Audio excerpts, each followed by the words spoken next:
Hello and welcome to the Computer Game Show. My name's David Turner and I'm here with James Farley. Hey, hi. What was that? I was expecting Did to we be just first. catch you out, James? Yeah, because I was expecting to be first. Okay, Matt Murray. Hello. Back in town, and Sean Bell. Hello. You alright, Matt? How you feeling, man? Fine. Yeah, I've just finished my course of antibiotics today. Mouth is okay. Oh yeah. Probably gonna lose a Did it tooth. make your willy go funny? How Is so? that where the infection was? Every time I have antibiotics, it makes my willy go funny. When you say go funny, you need a bit Dave. more detail. What? Yeah. How I do you mean? don't. No, I don't need more detail. No one needs to do. hear that. We do. Nope. Willie's fine. Yeah, good. Just making sure. I'm just looking out for my friend, Matt Murray. Willie's fine. How's your willy, James? Okay, we'd like to start the show by thanking our Patreon producers this month. They are Aaron Patrick, Simon Nelson, Tom S, Jack Oven, Moomin Biscuit, Richard Sawyer, Dave Ernsberger, Colin Brown, Gazman, and Gabby Pereira. They are the Full Nels crew, and we love them.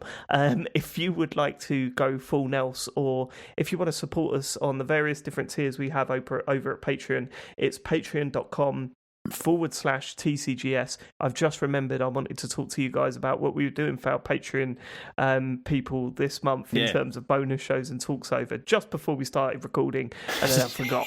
So Let's do it. you have to No, it's remind fine. me after. Well, we've pretty much committed to doing a quiz again this month, haven't we? Okay, yeah, we'll do In the Quiz Inning again this month. So if you want to see that live, what tier did I sign up to, Matt? The £8.50 tier.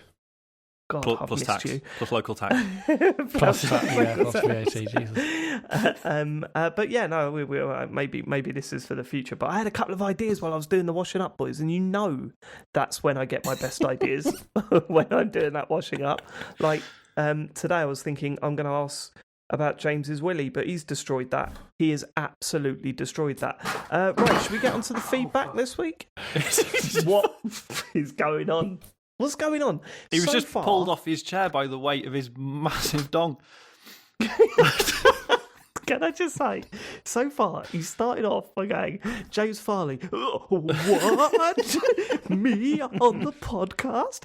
Then completely shutting down when I mention something I mention every week on the show. It just completely shuts down now. That's the most infuriating What thing, are you James. talking Don't about? do that anymore. What? Don't do that. When I asked about your willy and you just went, Yeah, I may not have heard that. The reason is because Okay. you know earlier on there was a bit of weirdness. I'm familiar with earlier on. Yeah. Go on. It's, What was it's that? because I just spilt beer all over my table, and the reason why I probably didn't respond is because I was actually frantically trying to get tissues to tidy it up. And then what just happened is because I tried to do it too quickly, there was a whole bunch of books that were balanced on something behind me, and they all just fell down. So that's what that was about. Oh my god. I wish this was a video. It's a podcast. fictional Matt. character. There's no other explanation for it. Matt, Sean, come here a minute. Right. Yeah. Do you think that James has felt like he's like losing the edge a little bit? You know, he's becoming a bit stale. His like usual persona is becoming a bit boring now. Do you reckon he's going for like a slapstick, wacky vibe to try and revitalise his podcasting career? Because I think he is. Yeah. This is the angle he's In the taking. middle of the show, he's going to step on a rake, isn't he? For starters, he's never drunk beer during a show. That's weird. I mean, he's Dave, drunk I sent you a whiskey picture. during it. I sent you a picture just before we started recording. Like, didn't you see it? Why It would even you had- do that? Because it had an office gag attached to it. That's why. Oh, I didn't know. I didn't see that. But what is this about stacked up books and stuff? What? Oh, it's just a nightmare. It's the lockdown, innit? There's just books everywhere, and it's horrible. Yeah, that's a problem everyone's had during COVID. Oh, just books just piling up. Did you see? Yeah, look at all these books I've Oh, written. I'm sick of it. Oh no! Can't they're Did you move see through the here. government briefing today? No. Look, we know times are tough at the moment, and we will get through this. We fully understand about how many books you've got stacking up at the moment, and we're looking to do something about that. Laura Koosberg comes in and goes, about these books that stack it. Well, we've already addressed that, Laura. You keep bringing up points that we've addressed. I've got a funny book story. Does anyone want to hear it? Go on. Absolutely not. I was in a Teams meeting at work today when a book arrived from Amazon.com. So I didn't answer the door. So he threw it over the gate at the back, and Mara had done a shit in the yard this morning, and I hadn't bothered to clean it up, and the book landed right in the shit, and that's the end of my book story. Well, I guarantee that's coming up in tomorrow's government briefing. And we've heard lots about books now being covered in shit, Boris. People have What got have you so to many say about books that now inevitably some of them have got shit on them. It's just unavoidable. That's the question where he finally breaks. And he just goes, look, just fuck off. Yeah, I mean, Keir Starmer's silence on the shit books is deafening, frankly. The shitty books. Yeah, okay. Okay, are you okay to continue podcasting, James, or should we get someone else in? It's absolutely fine. It was just a bit of a mishap at the beginning. That's all. Of a mishap. You never would have known if you hadn't have said my name first, which you never do. This would never have happened. It'll be fine. As before. James, you do know one of our listeners is going to go back and count how many times I've said your name first. And say, well, this has happened 12 times. But no, I bet we'll find out statistically that it's probably still the lowest out of all of them. Doesn't matter. There's about 3 seconds between saying each name. I mean, it's not like Yeah, but seconds say count. Your name at the end of the show. No, when you've got like beer all over your table, seconds count. Like, you know, when you're dealing with it. You've got beer. You just shouldn't drink. You should never drink. That's the new rule. Right? Okay, let's Apart get from on to your Christmas Game of the Year show, obviously. Yeah, no, you've always got to drink there. That's the complete opposite James, of that dare rule I for ask how many Game of the Year beers show. you're intending to drink tonight? Well, I actually have got a few to get through. As we Jesus. were To going. get through. Yeah. So It's not Say it like Friday. it's a chore.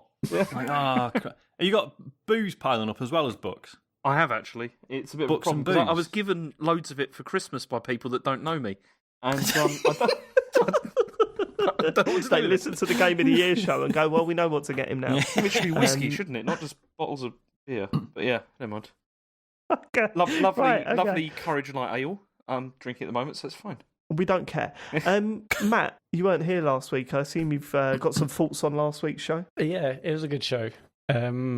The only bit of feedback really I had was that you were talking about Microsoft's U-turn on Xbox Live prices, and David, I think you said, you know, it's probably just a PR thing, you know, it's did it to flip and look better. But I'm fairly sure I read that a lot of people saying, actually, you know, like the cards had already gone into stores. They'd already like shipped out cards with the new prices on.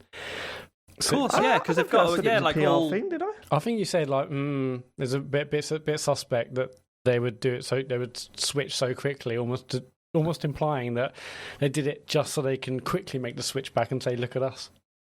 That was the implication from what you said. Oh, was it? Okay. I don't remember saying that. That's a Yeah, bit of a you weird thing to did. say. Sorry, Dave. Did I? Yeah. Oh, Yeah, you're I right. don't know. I mean, That really doesn't sound To like be clear, I didn't disagree with you, so I'm not like, yeah, Right. Dave. Dave said that. Get Dave. It is a bit weird. It is a bit weird though. They shipped them. I mean, what was it? A couple of hours before they reversed on it. It was what a weird decision. Yeah. What a weird thing to They were just make. Where did you hear that they'd shipped the cards? I don't know, twitter.com. Industry contacts. Okay, You can't okay. say. All You right. can't say. Okay, well, there's Yeah, me. I there's me can't say proving yeah wrong. because I know people, Yeah. so I can't Sources. say. I wish I could, Capital but S. I all can say that it's definitely true. How many numbers did they have Oh, after I the name on can't Twitter? really. Oh. Also, is it true that Argos are launching their PS5 stock at between 2 and 5 a.m. tonight? What I heard from my industry something sources, you've it's heard? closer to 3:17 in the morning. But you know, that's just Right, gotcha. that's just a Okay. rumor. I mean, Well, I better stay up again all night. guess you had.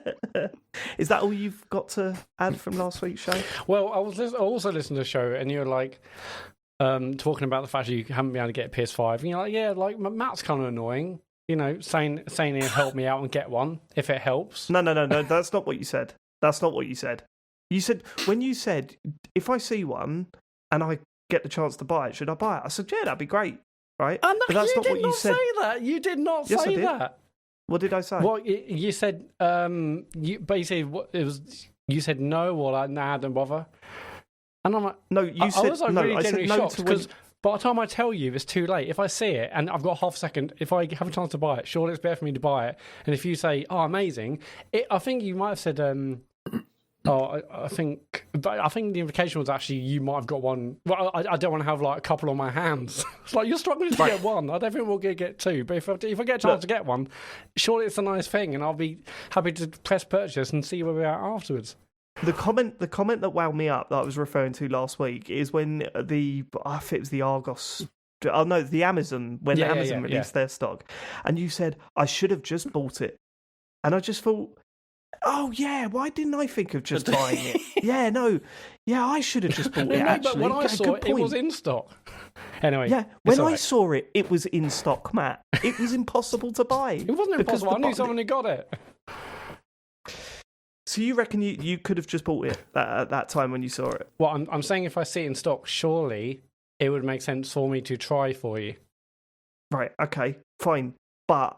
It's not as easy as that. Trust me. I had a computer monitor with all of the pages up. I had several alarms set up. Yeah, a computer monitor, Matt. Okay, in which case I'm out. This is too big for me. And as I said, I was even in there before the notifications went off because I just happened to refresh just before the notifications went off. Got to the pay screen and they were like, and then it just wouldn't let it go through. And then it was sold out. It was ridiculous. It is just luck of the draw, and I've eased off from it now. I'm not doing it anymore. I'll occasionally check the latest news on it or whatever. But I'll buy one when they're available. I'm not going through this thing again. It's just I feel sorry. Genuinely feel sorry for the people that have promised their kids. I think I said this last week. Oh yeah, I'll get you a PS5. And then they've got to enter the world of internet, like scalpers, game people, video game people. You know what I mean? So when they're not looking at what do you call it? When you're not looking at scalpers and bots and all that stuff, they're dealing with people that haven't got them, that love video games, that are kicking the fuck off left, right, and centre. There's a PS5 stock UK hashtag. If you go in there, it's half the people complaining they haven't got one.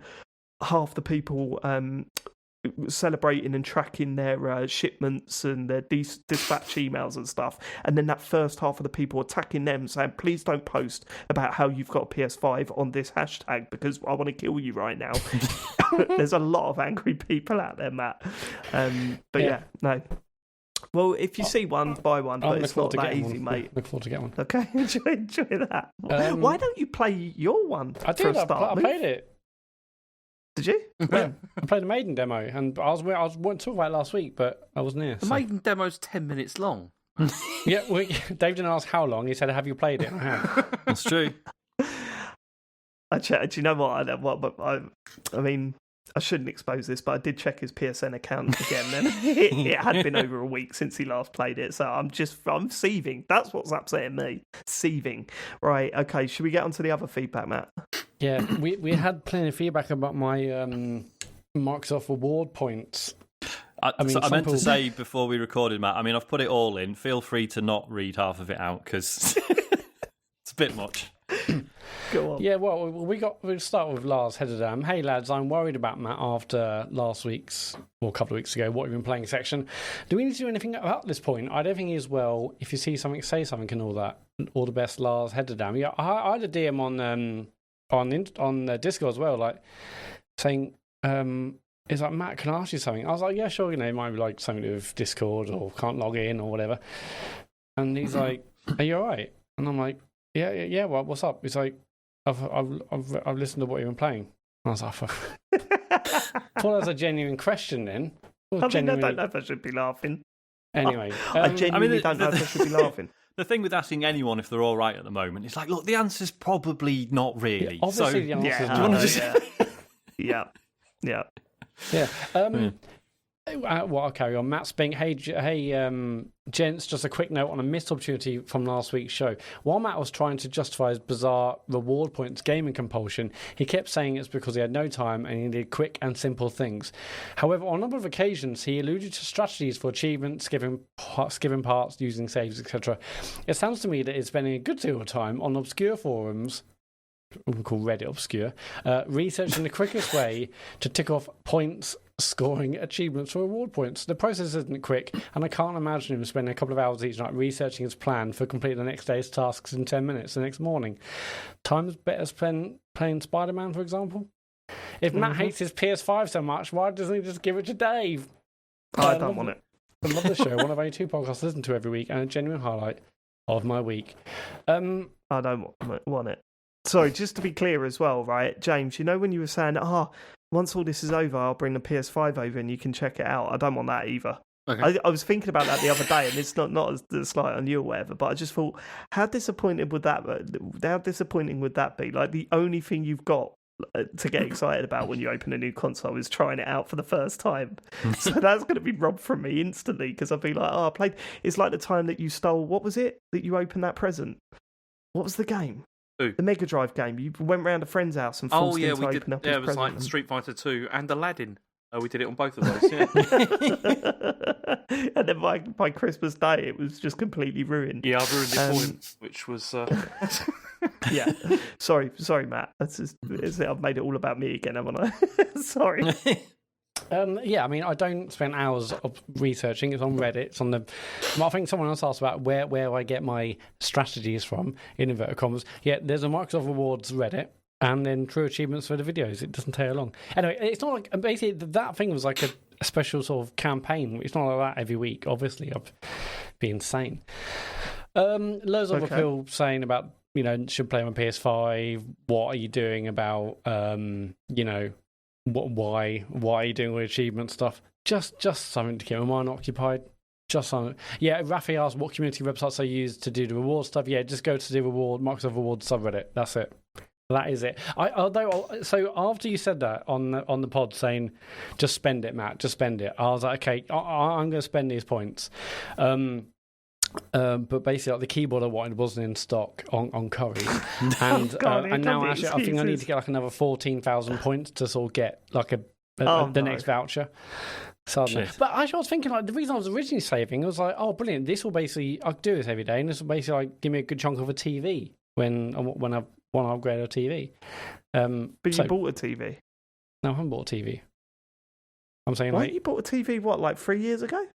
Oh, I mean for the office. I don't mean for downstairs. Oh, you mean another TV? Okay. I mean the second TV. All right. Yeah. So the idea was that just like take some chunk. I'll do what I'll do what I want, mate. Would it take a chunk out of it though? I thought you'd only made about £4 so far. No, I've got like 180 quid in made curries. 180 over 3 years. I see. Sorry, okay.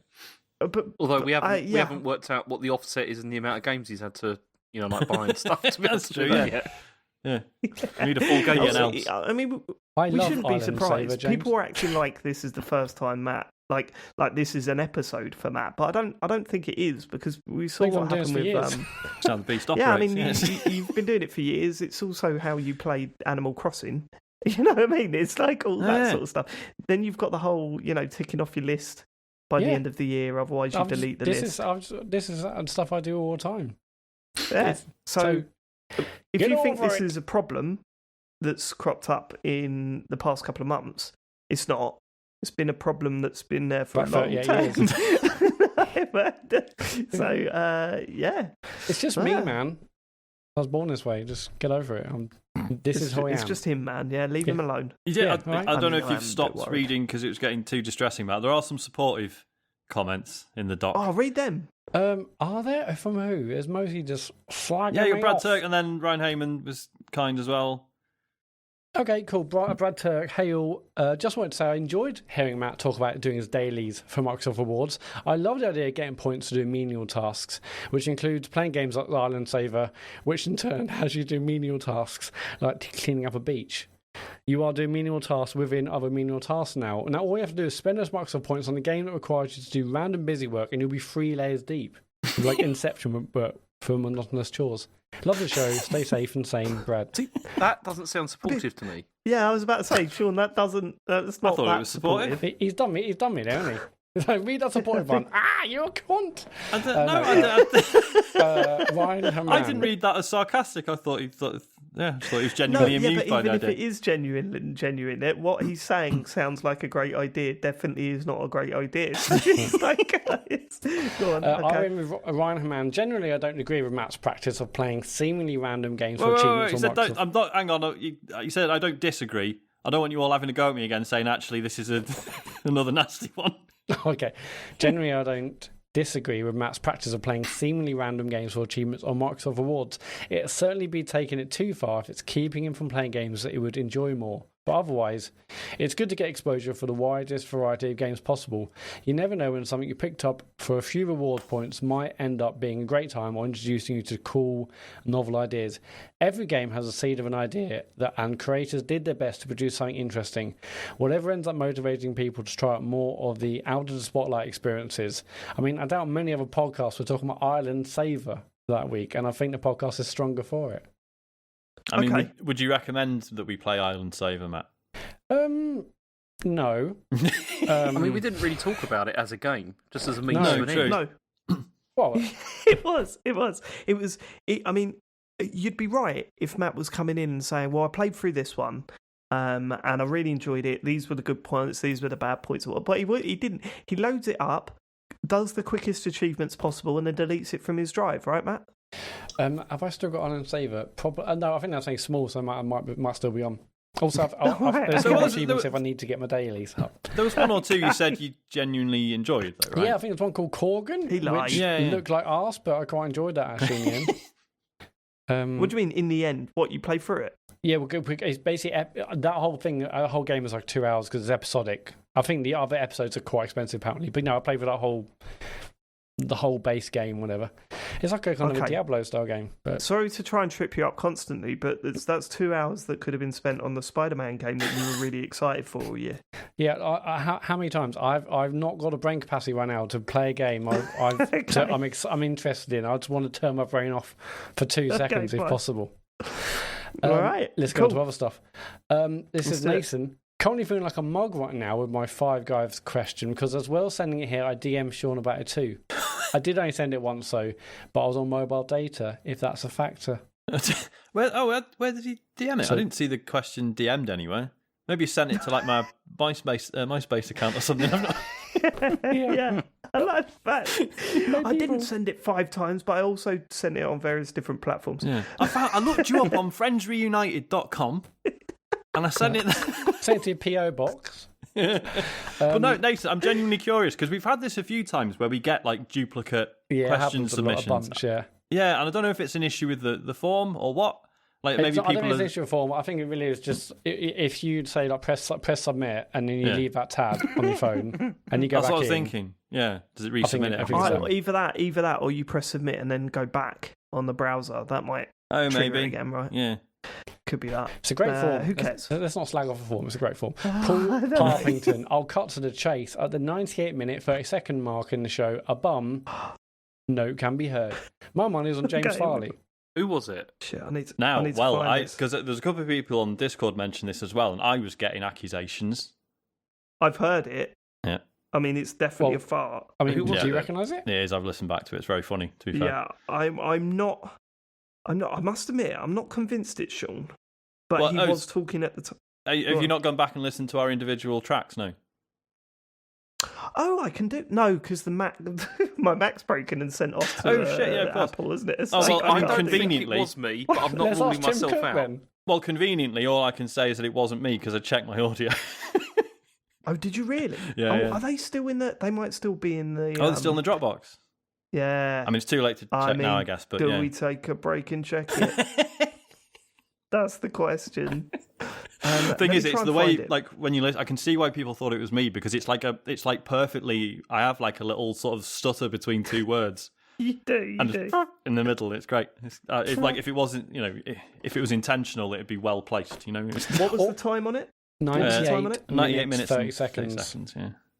Right, I'm right there. I'm I'm not ruling I myself think out. 98 minutes and 30 seconds. Yep. Yeah. Okay. Right. So 1:38:30. Definitely wasn't me. That's Right, true, it's yeah. just loading.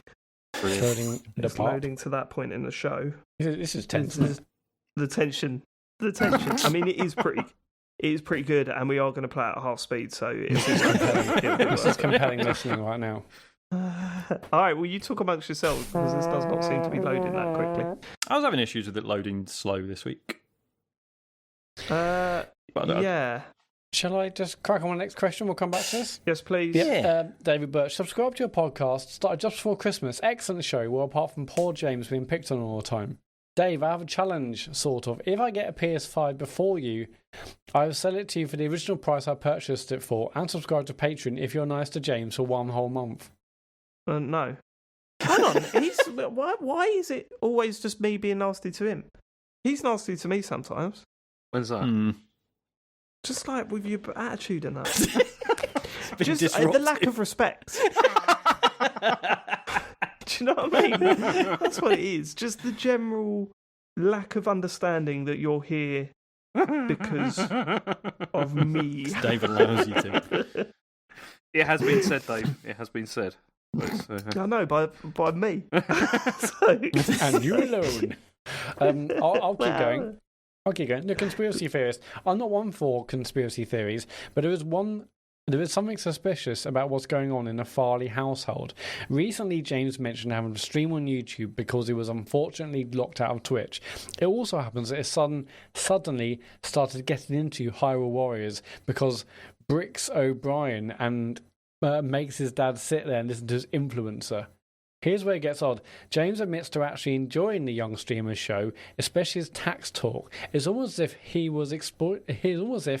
son was exploiting his father's misfortune to subtly show the possibilities of what a cutting-edge stream looks like. Or this is simply revenge after discovering that Dad hasn't drafted a will yet. James? Yeah, I didn't really understand this. I mean, listening back to that, I didn't really follow what it you're at all. saying is Asher has done something to your Twitch account to get you to watch Bricks O'Brien, and you can say, okay, this is what real streamers are like. I think that's the implication. It Doesn't really work though, does it? No. Have you Could done you do anything? me a favour though, James? Like, just in the future, when something like that said or whatever, or someone makes a joke, can you not just go quiet for 5 seconds? What are you Because that's talking about? really, I mean, I'm not going quiet for 5 seconds. I said it immediately. Sean, There was a bit of a gap. Well, it might just be Right, Discord, I've- but you know. I found the fart. Okay, Here we go. You ready? Breaking news. You nothing's ready? picking up. Here- Right? Here we go. Press play. Totally seamless, and they run like in the Hitman 3 engine and stuff. So yeah, it's proper good. Right, okay, what's that? Having them all there, but yeah, it What's just that? acts as if they're all part What's of that? Hitman 3, basically.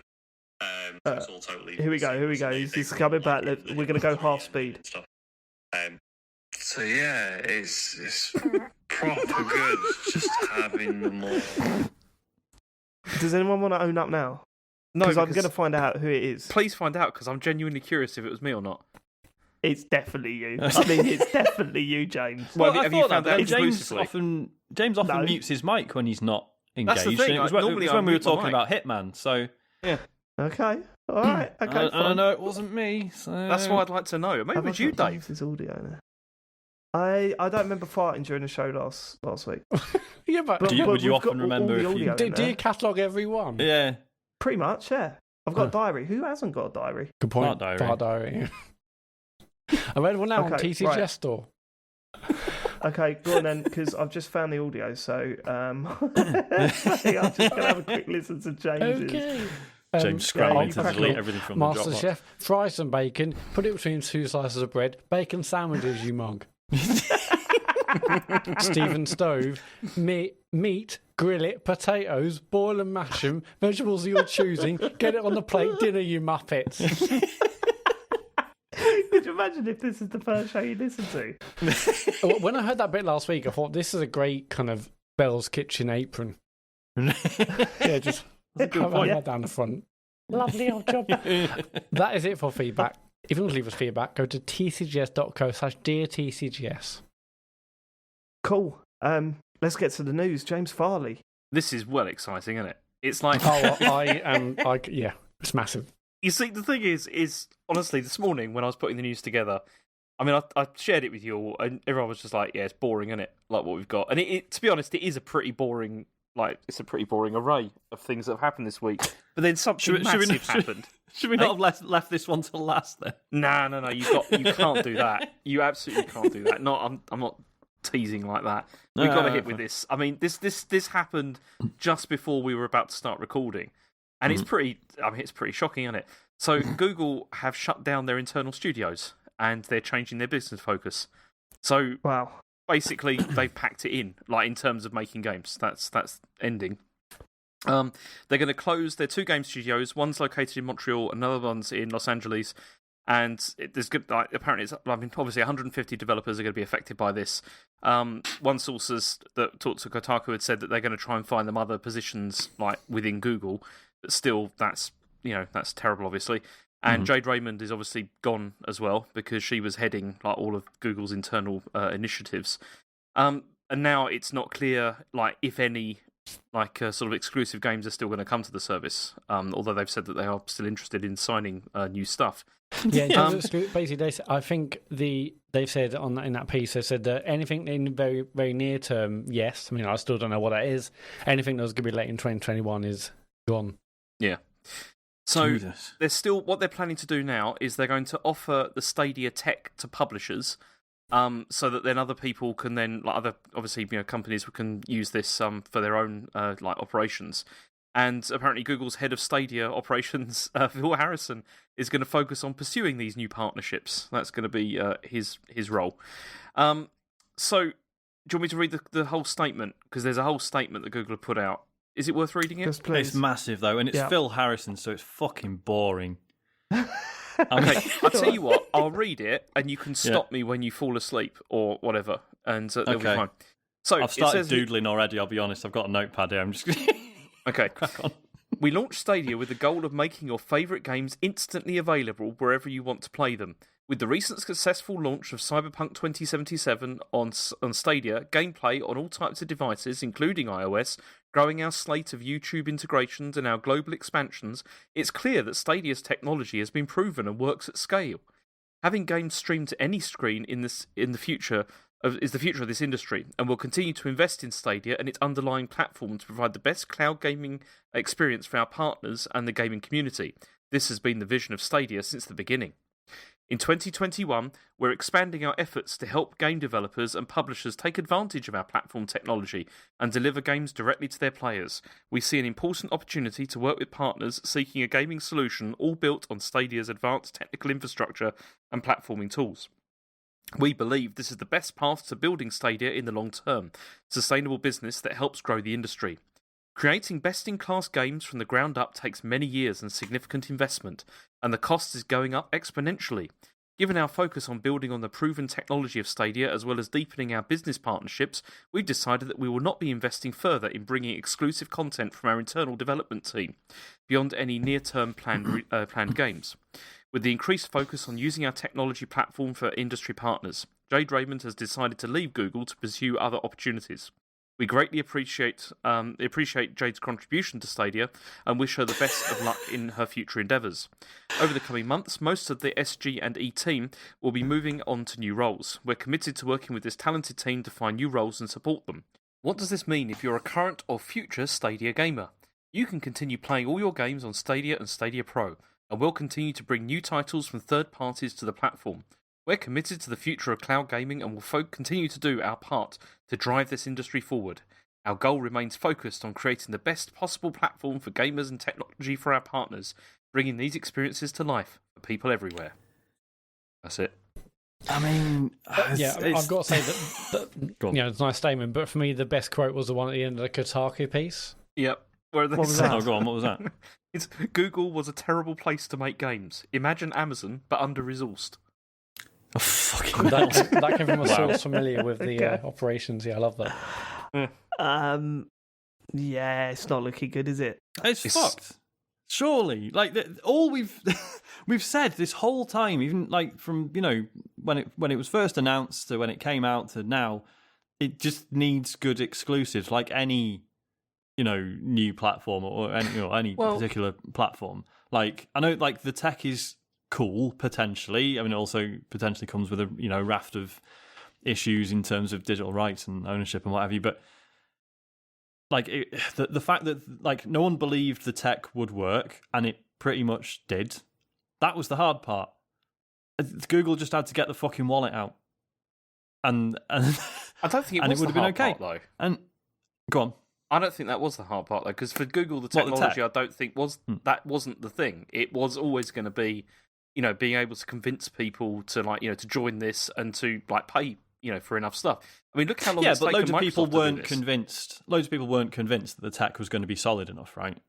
Whereas I know. most people who did try it sort of were actually quite impressed, but there was just nothing there above what they had on their existing consoles or PCs or whatever. But the thing is, I think that it will always be that streaming won't be streaming's nowhere near good enough to be an alternative. It has to be, an option. Do you know what I mean? Like it needs to run alongside the hardware. Yeah, a local hardware. As I say, Microsoft still haven't got their cloud service off the ground yet, and they're nowhere near making it interesting for people. And that is a thing that you get on the side if you want at the moment. Yeah. Whereas like the Google, it was kind of like, no, this is where we want you to buy your games. And when they were the same price as, games consoles aren't that expensive if you're going for say last gen stuff. And all right, you can throw the idea of Cyberpunk out there, and you'd be right. It did run better on Stadia, which was great. But that was like sort of the exception. Yeah, you know what I mean. Like the Destiny experience on there wasn't that great from what I heard. No. And especially when it launched, because you could only play with other Stadia players. I don't know if that's still the case. I don't think it is it? It's cross-platform now. It's got cross-save, but I don't think it's cross-play, no. It's still not cross-platform. No. I mean... That's not just Google, though, is it? That's just... that's everything. But on the other platforms, there's more than 5 people playing, so... Yeah, but that's it. That's the point, isn't it? I mean, it's... it feels like that there's more of a problem here, but maybe we're jumping the gun. Like we're already talking as if Stadia's dead, and it's not dead. It is dead. It is dead. It's essentially dead, David. This is you calling it before that you did the same with Connect, right? I was right then as well. No, you weren't. No, James. You can't say you were right then, because eventually it was dead. Before you announce that a system or something is dead, Dave, it needs to be dead. You can't. Connect did not have the impact, like Connect on Xbox One did not have the impact that Microsoft thought it was going to. There was hardly any games came out for that, like over the period that it was around. It was a disaster from the word go. That's why it was essentially dead on arrival. It was no good. I agree, but you turning around and saying it's dead doesn't work until it's dead. You can't just keep saying that years before it actually dies out. It's but you not can. How it works, but in this case, you can with this, because Google Stadia is essentially dead now from this. Look, the thing is about this is, even though they're now saying they're going to put this onto like other publishers or whatever that may be interested, I'm not sure who's going to be interested, given that it seems that Google don't have much faith in their own technology. Yeah, I absolutely agree with you there. I mean, I can't see why anyone would look to develop for that service when, I mean, I'd hate to see the sales figures for the games that come out, Yeah. I wouldn't hate to see that at all. I'd love it. It would make up for a good portion of this show. Yeah, brilliant. But it's not looking good, and I mean we'd seen it coming. I mean, the only one that seemed surprised in our group chat when this news was announced was Matt. Did you still have hopes for it? I didn't act surprised. I just thought, wow, this is huge news. It's they did it. They cancelled it. You shouted. You put in all caps. They did it. As if it was like, they actually did. cancelled it. All the stuff that people were assuming they'll do.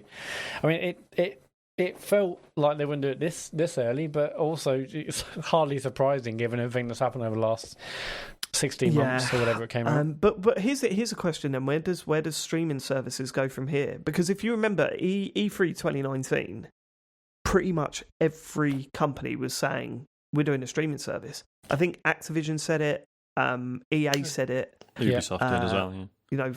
Ubisoft, or maybe it wasn't Activision, it was Ubisoft. there's a lot of a lot of people out there saying we're doing a streaming thing too. But as you say, So but I think they go from here. So I think it comes back to what you were saying about it being an alternative versus no, this is definitely just how you play games now. Yeah.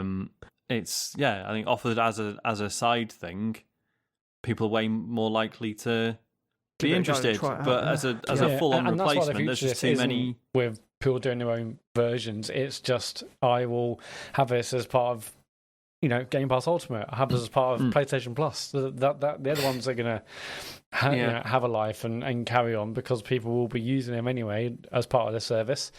And maybe in like 10, 15 years time, maybe a lot of people will just be using them and not having to buy the consoles. But for now, it's just a great value add, I guess they refer to it alongside. Like that's the question now, isn't it? Is this because it was ahead of its time, or are there just too many problems fundamental to a pure streaming service that it's just not gonna how many times we as a streaming service died and we've said, oh, was it because it was ahead of its time? It's not that. It's about it's all about one thing, and it's content. It's all about content, and none of them yet have got the content that would make somebody want to do that. It's not all about content, in my opinion. It's primarily about content, because if there's the games are there, people will want to play them, and they're not there. Yeah, but also if there was a reason, if there was a very good reason to do this over traditional gaming, then if there was a clear, obvious, oh my god, yeah, no, that is way better than what I'm playing, the way I'm playing at the moment. Yeah, that's then another people thing. would switch as well. But it's also, okay, if instead of Bethesda being bought by Microsoft, they were bought by Google, and like all Bethesda games were coming out on Stadia, that would have like been a statement. And I think people would much more likely to have jumped on the system if they'd have done that. I really do. This is the thing. This is what Microsoft have done, and they've understood, like over this generation particularly, is that you have to have all of these, all the content here, and you have to have these companies that are churning it out. That's why they bought so many of these studios, to bolster their lineup in the same way that Sony did, in the same way that that Nintendo have done as well. And Google just didn't do that. They seem to think that they could like coast along, like sort of, as if they were Sony already, with just third parties, and it didn't matter. It's crazy. Bizarre. Here's a question for you, James. Go on. How long before they turn the servers off? What do you reckon? I don't think they will, because I mean the thing is you get this a lot with Google, where they launch like products and they launch like services, and they'll go on for quite a long time, but essentially they're dead. I mean, look at Google Plus. They only switched that off not that long ago, but no one was using it. It was this is why I say they are essentially dead. By this point, they're meaningless, and I think that's probably the way that Stadia is going to go. It's so damning. What do you reckon, Sean? What in terms of how long it's got? Yeah, 3 years tops. 3 years. Damn, you better get those controllers now. They're going to be it's a lovely controller. It's a nice controller. Yeah, no, I mean it looks alright. Actually, maybe they'll go cheap now. They'll pick them up for 20 quid a pop. Oh man, they've worked with PC, didn't they? Yeah, what am I talking about? I don't even play PC. Who gives a fuck? Yeah, Stadia just proved that technology worked. I mean, the amount of people that played and enjoyed Cyberpunk and comparing that to the console versions, they proved the technology works. But as James said, there's no Here's content. The thing, though, Matt. You say the amount of people that enjoyed doing that. What were the numbers? I mean, we don't know. Exactly. It could just be a lot of people saying, "Oh, you should play it on Stadia," not actually doing it. But I read plenty of reports, not people just like high on Stadia, but actually no. I wanted to give it a go. It's cheaper in the promotion. Actually, I'm really surprised how well it works. Like, I don't think I've heard really rarely any reports that say it's total rubbish, and most people say it works really well. It's just we've said that before. This whole thing about the fact that it worked and that people seemed surprised, I still don't understand that. Before we had this, we had PlayStation Now, which worked. We had what's called like GeForce Now, that also worked. All of these things, they already worked. This is not a surprise that the technology they come up with worked. So for me, it was the fact, so like I tried streaming services before, and they were like impressive, but not like never good enough for me to go, actually, I can see this being the future. What really surprised me with Stadia is I did the trial for Stadia Plus, and I played Thumper, which is a pretty precise rhythm action game, and it was absolutely fine. So that was really impressive to me, because that is a genre that I would have thought would never ever work via a streaming service. I gather it had some clever tweaks and stuff under the hood to make it work on Stadia, but even so, I was really impressed by that, because that was a game I thought would never be viable on a service like this. So that for me, that was why I was like, oh, actually, okay, this is really impressive technologically, but no games or nothing that I couldn't play elsewhere. Yeah, here's the other issue that Stadia has, for sure. If they're relying on third parties, did you hear about Cyberpunk on Stadia? No, It's a port, right? The Yeah. PC A one, studio was brought in to port it to work on Stadia, oh fuck. right? So, I mean, even existing games out there, it's not like they can just take an existing version of that game and, you know, it'll work on Stadia. Well, They need to port it across. You know, that was to exactly Linux, the didn't they? same. That's exactly the same problem that Valve had with Steam stuff, wasn't it? Was Yeah, when they with did Steam Steam machines. OS. Yeah, Because but it's yeah, like- Steam when I OS, tried Steam OS, it was Linux based, and no one Yeah. could be fucking bothered. Because anybody that wants to start something, they don't want to spend the money to obviously have to license loads of like Microsoft licenses for like Windows. So they all are like, oh, let's just do a Linux version or whatever. But then, yeah, the game support isn't there. It's like, let's do a Mac version or whatever. It's not a great idea. Because, yeah. Okay, one more thing on Stadia before we move on. Matt, are you going to thank us for stopping you buying that Stadia?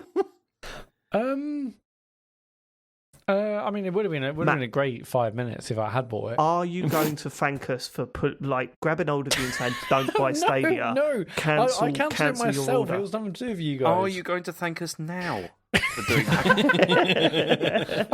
I have, in a way. You should absolutely thank us. I mean, God, Thank you. do you remember Thank the you. live show where you were running around screaming, "I'm going to get a Stadia That's tattoo"? great. God, you must be happy you didn't get that Stadia tattoo. I'll tell you that. Tell me about Google Stadia. I still want to get you that T-shirt. Oh, I'm so glad we didn't do T-shirts. Well, the next console, maybe. Okay, that's enough. Let's move on. Okay, next. I mean, okay. Oh, The next hang on, story is before we do, is that now our official, like, probably our last Stadia update? I mean, absolutely not. Absolutely no way. no, you because kidding me? they've always said this stuff. Like, so the next thing basically is, you know, they're shutting the servers down. That could be like 2 or Exactly. 3 years away. Okay, Yeah. where is this on the Anthem scale? You know, like of being It's finished. totally different. How? I mean, they're both bad, but I know, but different types. in terms of being like, it's not going to make a comeback. I mean, Oh man, do you know? Well, I still believe Anthem will, and this clearly isn't going to. I don't know what it is, and I think maybe it is because the current situation we're in. But I've been thinking about time travel a lot. Like, I'd love to go back to when I was at like college or whatever, and show them the iPhone at the moment, and go, "Look at this," or show them FIFA. Oh, well, Just you go, what? So "Look at those you would have done that. graphics." You wouldn't have killed Hitler, but you would have shown the iPhone. That's Yeah, correct. maybe both. But also, one of the things that I would have done was clipped Matt saying that both Anthem and Stadia were rubbish, and sent it back a couple of years and played it to him when he was going, Anthem's going to be amazing, and Stadia's like the future. And just, here, Matt, listen to this. Where have you come from? The future. Just listen to this. Oh yeah, what's it like? Don't ask. Do not ask. Yeah, but Anthem 2.0 is, you know, Game of the Year contender. never happened. Potentially. Not going to happen. We should also say, what like, games- sorry, Before go on. you go back to the future, David, what games am I playing? Well, you're not really playing them, you're just getting the achievements. Island Saver. Island what? We should just quickly acknowledge as well, like, we'll never know, like, how many potentially really cool games have just been fucking binned. That's really sad. It is, yeah. And And it's also like all for all those the people people. who've worked on them. Yeah. Yeah, like, I mean, no, all right, according to the statement, they're going to find new jobs for them, but maybe it'll be jobs they don't particularly fucking want. Or, Yeah, exactly. or Yeah, that's the whatever. thing, Like, isn't yeah, so here's like a shit situation for them as well. I'm just thinking, because there was some because Google bought like some companies as well, didn't they? It Like, did. didn't they? Went around They bought that hoovering company up- that did the Savage. Was it the Savage Garden, or what was it called? No, Savage Savage Garden, that's a Planet. band. Journey to Savage Planet. Yeah, Yeah, yeah. Journey to Savage the Savage Planet. Yeah. Yeah. Yeah, Journey they to bought the that Savage Planet. studio, didn't they? So I wonder what Yeah, happens to what's them now. happened to them? Mm. Buy themselves out of it. Microsoft. Yeah, why not? Yeah, I mean, yeah. Sure. Definitely. It's the other sequels to that Savage Garden. That was a good game though. The Savage Universe, that's coming. Yeah, that's definitely coming. I'll play that shit. All right. Next news story. Okay. Sorry, the rest of these are nowhere near as exciting or as interesting. This is they're why I both- said you should have built up to it. No, but you couldn't. Have you read them? Sean, you can't build up to these, mate. No, you can't. They're not very good. So anyway, the Switch has overtaken the 3DS, and Nintendo are doing very well. That is wild. Yeah, they've done it in less Because than the 4 years. 3DS is. Is it? Oh, sorry. I'm Okay. thinking. Sorry, I'm sort of conflating it with the original DS as well. But 3DS was still massive, right? That is less wild than I initially thought. Yeah. Still It's kind still of quite incredible. wild, Congratulations. Yeah, but not as wild as. because I was looking for, and it's not your fault, James. It's not your fault, but I was looking at the news stories we've got for this week, and fuck me, it's boring, isn't it? It is. Why can't there just be, this game's coming out, and this game got delayed, and all that sort of stuff? That's where news is great. The Switch has sold more units than, oh my god, what? Who cares? Like, really? We know that the Switch is successful, right? Yeah. In terms of In all these stats, James's. Sorry, the go on, interesting thing I did see was a stat saying that the Switch Lite is now just about to overtake Wii U. The Switch Lite. Yeah. What's the ratio? Did Which is it say crazy. what the It ratio does. is between Yeah. Switch? So Yeah, I'm interested in that. okay, so this is Oh in god, the last. this is a brilliant news story. Everyone shut up. Oh, you are the best. This is in the last 9-month period. So they sold like 24.1 million units over 9 months, which was like 36% over last year. But it was 16.7 million of those were normal Switch ones, and then 7.3 were Switch Lites. Right, Blimey. so the normal Switch is still killing it. Yeah. Okay, all right. That's surprising, actually. I find that surprising considering the. Yeah, definitely. Because it's what, £100 more expensive? Yeah. And then you got to remember that the people that already own a Switch will probably buy a Switch Lite as a second Switch, right? Third. I'd have thought. Yeah. Yeah, did you buy them within the? No, see, if they'd extended it to just before Animal Crossing come out, Yeah. then I think the ratio would be quite different. But there you go. But yeah, Okay, so cool. they've done very well. As have Xbox, because their gaming revenue's up 51% over last year, and that's because Xbox hardware alone was 86% of like the makeup, and they've done very, very well. And I mean, but it also says Xbox content and services revenue was up 40%, and most of this is because of Game Pass subscriptions, which is doing 18 great. million they've Yeah. hit now. 18. It's pretty good. That's mental. That's Like that pretty is good. big numbers now. So yeah, and I mean, and this is before they've had any really top quality like exclusive. Other than, Imagine if Halo like, had come out, what numbers would have been like? well, I mean, they probably dropped if it was the Halo that we saw. Creating Which is simulator. This was the But, weird thing, though, wasn't it? When you told me about the Medium, like when you said like that's already made all its money back, like in sales, and that's excluding I Game don't Pass. Well, no, that's not what it says, is it? Is it not? I thought That's said not what it says. No, it says it's already covered development costs, Yeah. not Yeah. necessarily in sales. Mhm. I'm Development assuming and that a marketing huge costs have chunk. been recouped already, yeah. Yeah, I assume that a big chunk of that has come from their deal to launch straight onto Yeah, it's the check. what's it, right? I don't know because it said in the story that you linked that it was Which excluding isn't Game in Pass. this news section. No, it didn't, did it? I'm sure it did. Oh, it was another one. If Be only sure. we could check. Yeah, but that's Be the sure, thing. press Exactly. I can check, but what was the? Oh.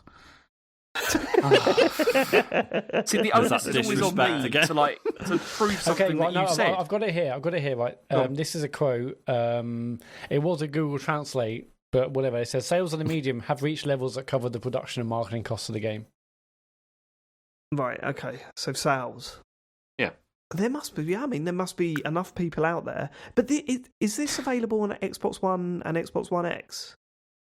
That I don't know because I thought it said it was exclusive. Guys. but This is an exclusive Xbox Series game, so just X and S. Wow. see that. So, But I don't. Okay, why would someone buy this though? Like I don't Well, understand. because some people don't want to have a monthly subscription. No, They're but like, you well, could I'd just buy the subscribe. game. Yeah, but you just subscribe for a month and it's cheaper than buying the game. Yeah, but some people just don't want to do that. They're like, I just buy games. I don't want all this newfangled Yeah, I don't want to subscription stuff. subscribe. Yeah, I don't want to You might want to subscription. play but, it for more than a month. Here's the Even if you did it twice, it's still cheaper than buying it. okay. So Only 8 hours long. here's the thing. So we're saying that this is only out on Series X and Series S. Yeah. Yep. You would assume that quite a large number of the people that own a Series S or X have Game Pass, but this is excluding the money from Game Pass and going on sales. So I wonder how many they sold and how much it cost to develop, because blimey, that doesn't work out in my head. It's not on Or at PC least as well. It's very surprising.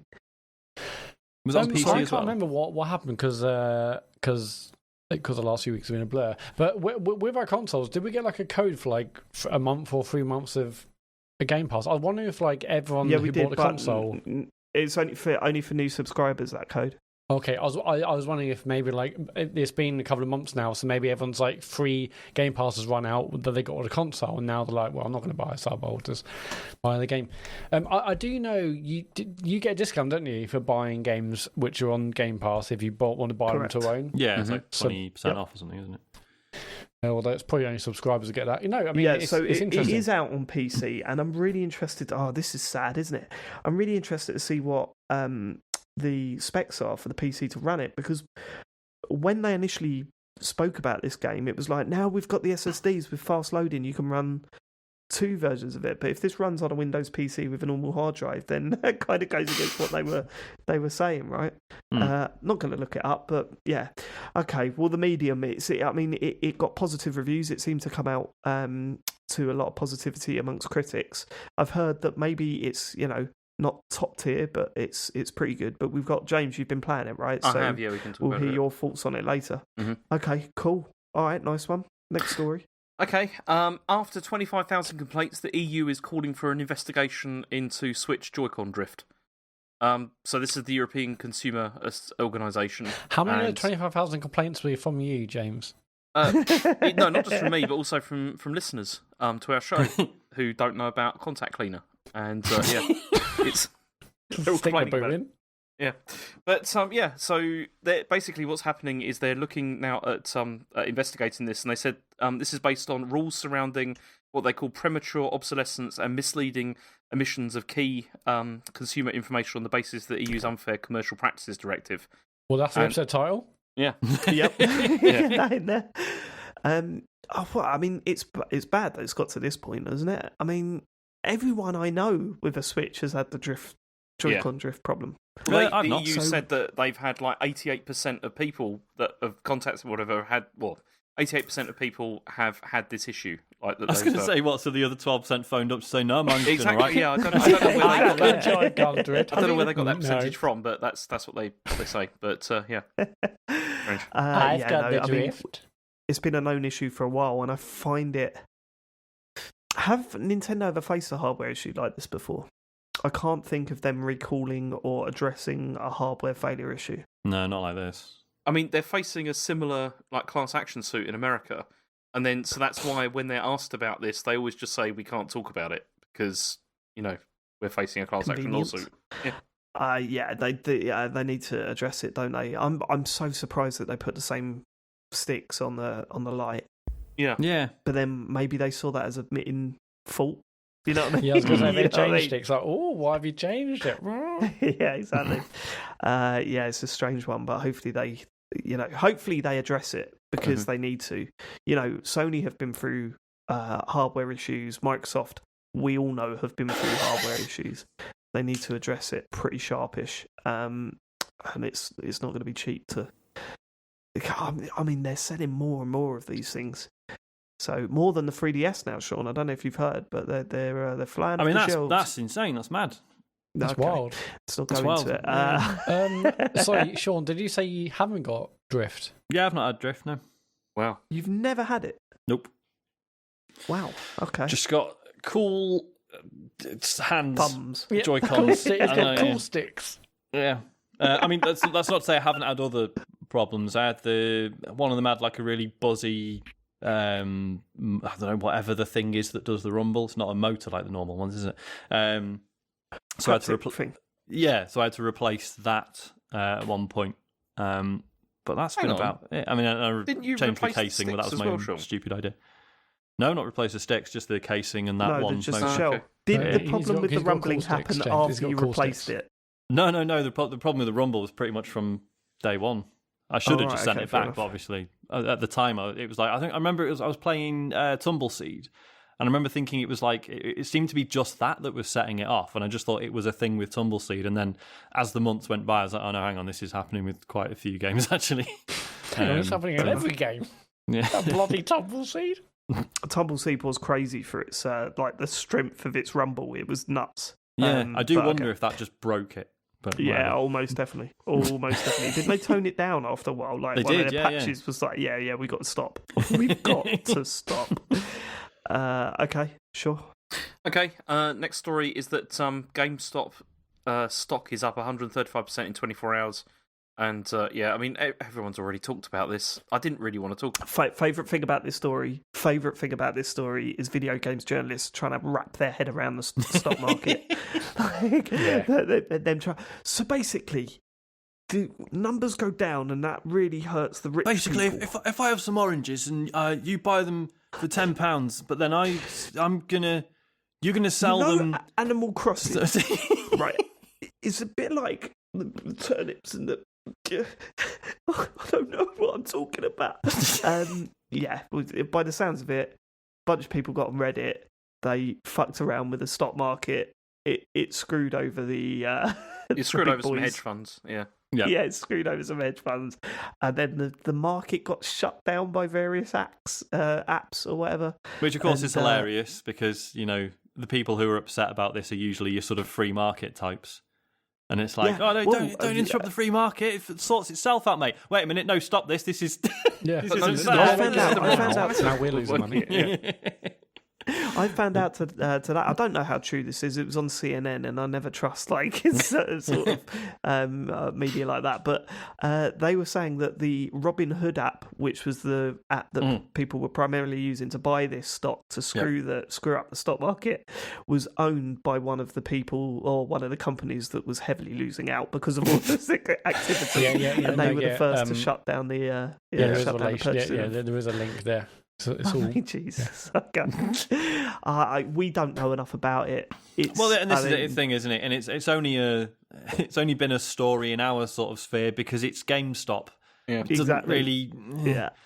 So I mean, go on, sorry. listen to more financially aware people. That's the thing. I don't think we've got anything we can add to this. Really, we've got nothing. What everyone's I already can add talked about. something. It's like Here we go. Go on, Matt. if you bought like 10 turnips, this is like but you sell 12 and you make 14. No, I will lend you those 10, Matt, and then you can If hope I that they said go turnips down. will be worth £2 tomorrow, but actually they're £10. Right, okay, no more turnips. No more turnips for the time being until people get their money back. All right, mate, Good. Marion. Okay, let's go. Next. Okay, so Don't Nod have got new funding to self-publish in the future, and that's coming from Tencent. And it seems that they probably won't be working on any like new Life is Strange games. But it's in the immediate future. self-publishing in those air quotes. Do you reckon? Is that it? They've had funding. It's like they owe Tencent a favour now. Is that how it works? It's like that just sounds like, well, yeah, we'll give you the money to self-publish. Well, yeah, well, the thing in air quotes is new self-published intellectual properties. Hey, everyone, a big email. Hey, everyone, enjoy your new self-published intellectual properties. Go on. Sorry, finish the story, James. Yeah, so it seems that they may not be working on new Life is Strange games, at least not in the immediate future. But maybe Deck 9, who did Before the Storm, will maybe continue the series instead. Before the Storm was wonderful, wasn't it? It was. So, Great. Yeah. was it wonderful? Oh, wasn't the third episode in that pretty rubbish? But then they did. Yeah, they didn't wrap it up very well, but the earlier ones were great. They didn't wrap it up very well, but then they did that bonus episode, which was absolutely superb. Like one of the best Life is Strange things out there. So, do you know what? We've always been big fans of Don't Nod. I think it's fair to say. I think their recent output. No, we've been fans of Life is Strange. Did anyone play Vampire? No. No, that's true. That's very true, and we weren't really fans of. Why did you tell me that? And what was the other game that they bought? Oh, they did. Remember Me, didn't they? They did. I didn't mind that, but what I'm saying, my point is, I have a feeling that let someone else have a stab at that universe because I think, it'd be interesting. Be interested to see what I might live to regret that, but I'd be interested to see what another set of writers and another studio could do with that concept. Yeah. So, okay, all right, that's it. Good. As I say, news not as exciting as it used to be, is it? What do you mean? Lots of figures. I mean, and James did numbers say. stuff. James warned us, and he said, "Is there anything we need to take out?" So we I haven't can't got a problem, now. James. We can't now take the piss out of him for it I'm being not taking boring. the piss out of him. It's absolutely not his fault, is it? It's just the industry at the moment is dull as fuck. Yeah, well, when you get some actual news, like it feels like the year hasn't even started. Give us some. Make a story up, Matt. Go on the spot. Let's hear one. We'll react to it. Microsoft are buying Nintendo. It's about bloody time, isn't it? Eh? It is. Yeah, finally I get some cannot stuff on exciting. Game Pass. All right, get all those Mario parties on there. Yeah. Can you hear James weeping in the corner? I can hear him farting. It's like Not been proven yet. Not been proven. It's not been proven. It's not Yeah, I'm been looking proven. at track record though, mate. Do you want to tell me farted for 3 hours? James just imagining like J. Allard sitting down in front of me in Moto and being like, "Right, so here's where you're going wrong, mate." Like this. I do have to say that for new listeners, that maybe this is their first show, what Matt just said about James farting for 3 hours wasn't just a random wacky joke that he slung out there. That legitimately happened. It wasn't the whole 3 hours. It was just on and off during the 3 hours. Just a constant like. But on and off every minute or so. God, For that new was that listeners who want to hear restaurant the show. has since shut down. It doesn't exist anymore. Because of you. too much trumping. Because of that episode. Too much trumping, baby. Man, that was bad. The pollution level in Canterbury went up, spiked. I mean, that So shut they down. shut the That place shut down. down before COVID. It was not good. It's a weird thing to say, right? Okay, so it's been 2 weeks now since Matt was last on the show. Oh my God, So yeah. I can't wait to hear what games he's got to talk about this week. Let's all settle down, chill out. It is going put to be your a feet long up. one. Go on, Matt. What you been playing? I played that Maiden demo. Okay. And Well, we spoke about that last week. yeah, So okay. fine. Was it any And good? I all week I'm like, I'm really going to play the medium. I'm going to play that, and I'm really excited to play that. I'm going to play that, and I've never got around to it. It's been a bad time recently. That's all I can say.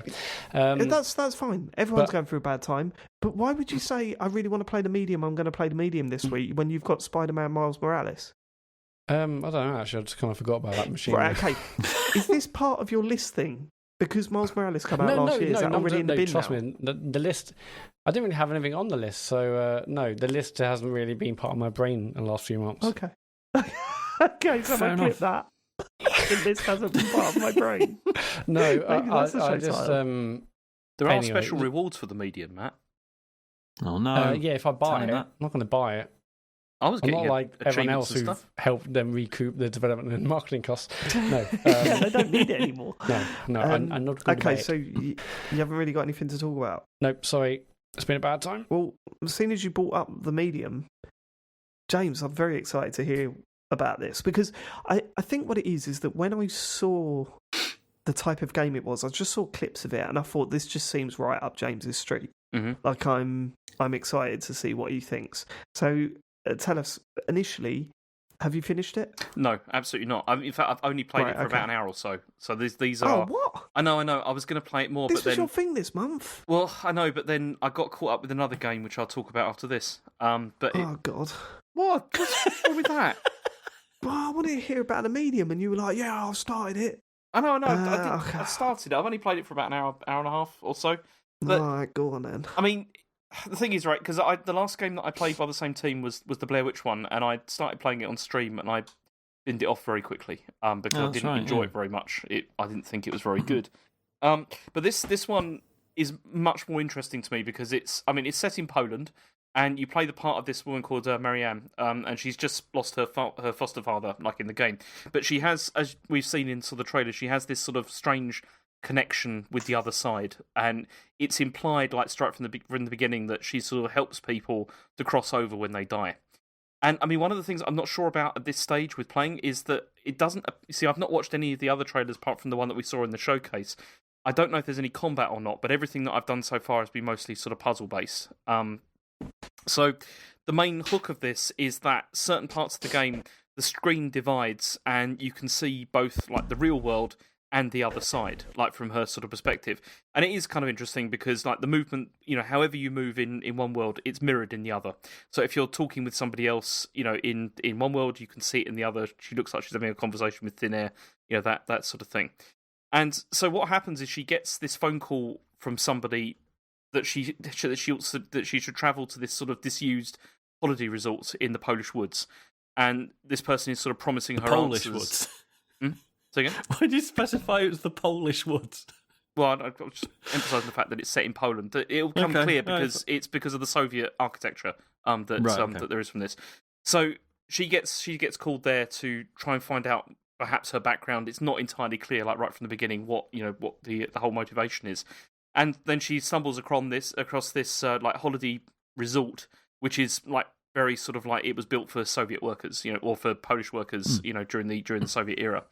And so far, I'm enjoying it because it's mostly, as I said, exploration, and the atmosphere in it is fantastic. It's also like, especially all of the like the architecture, as I said, and sort of the design that sort of echoes a lot of the stuff that I'm interested in, like historically.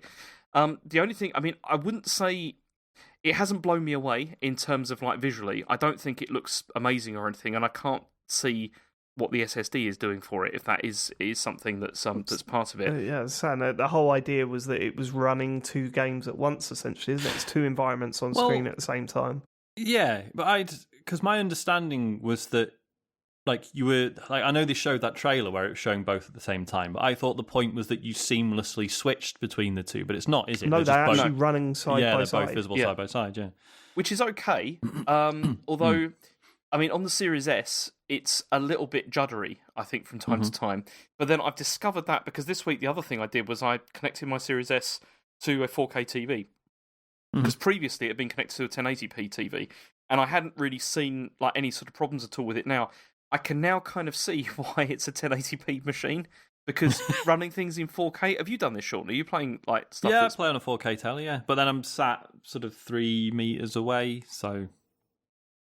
Because I've really found it makes a difference in performance, like with a lot of stuff. Like it's noticeable because perhaps I played it in 1080p like all the rest of the time. Like I was playing FIFA and there's slowdown and stuff like that, and I was quite surprised, compared to how it was when I then bumped the resolution down. It was a lot better. So it does feel like this machine is certainly not as powerful as the Series X, and I think it really is designed as a kind of like it's not. I mean, it literally isn't. Yeah. No, it's. I mean, it's really not. This is new information. As someone told It seems Microsoft, here. It's I've done cheaper some and studies. worse. The F is not as powerful as the X. I mean, what I'm trying to say here is it's not really a next generation console, Matt. I mean, that's I don't want to talk about it, James. that's what the thing is about it. But I mean, so far though, I've enjoyed it of what I have played. It does feel very sort of Silent Hill, in terms of like sort of the atmosphere that it's generating. But I don't know. As I said, there doesn't seem to be any combat, so I'm not really sure how this is going to pan out. But I'm going to play more of it this week to see. Maybe it's just a puzzle game, though. Yeah, which I'd be fine with. I mean, I can't say it's particularly scary because it's not. It's I've not really been shocked or scared at any point in it, but it's like sort of oozing atmosphere, which is kind of nice. It's yeah. So does it do what's the interesting stuff it does with the two screen thing? Have you come across anything where you go, right, that's why it needed to show both sides of the game? Not really. I mean, the only things I've done in it so far has been solving puzzles, like where there's things on one screen but not on the other, and how that then connects the two things together. Yeah, that's kind of what it looks like from the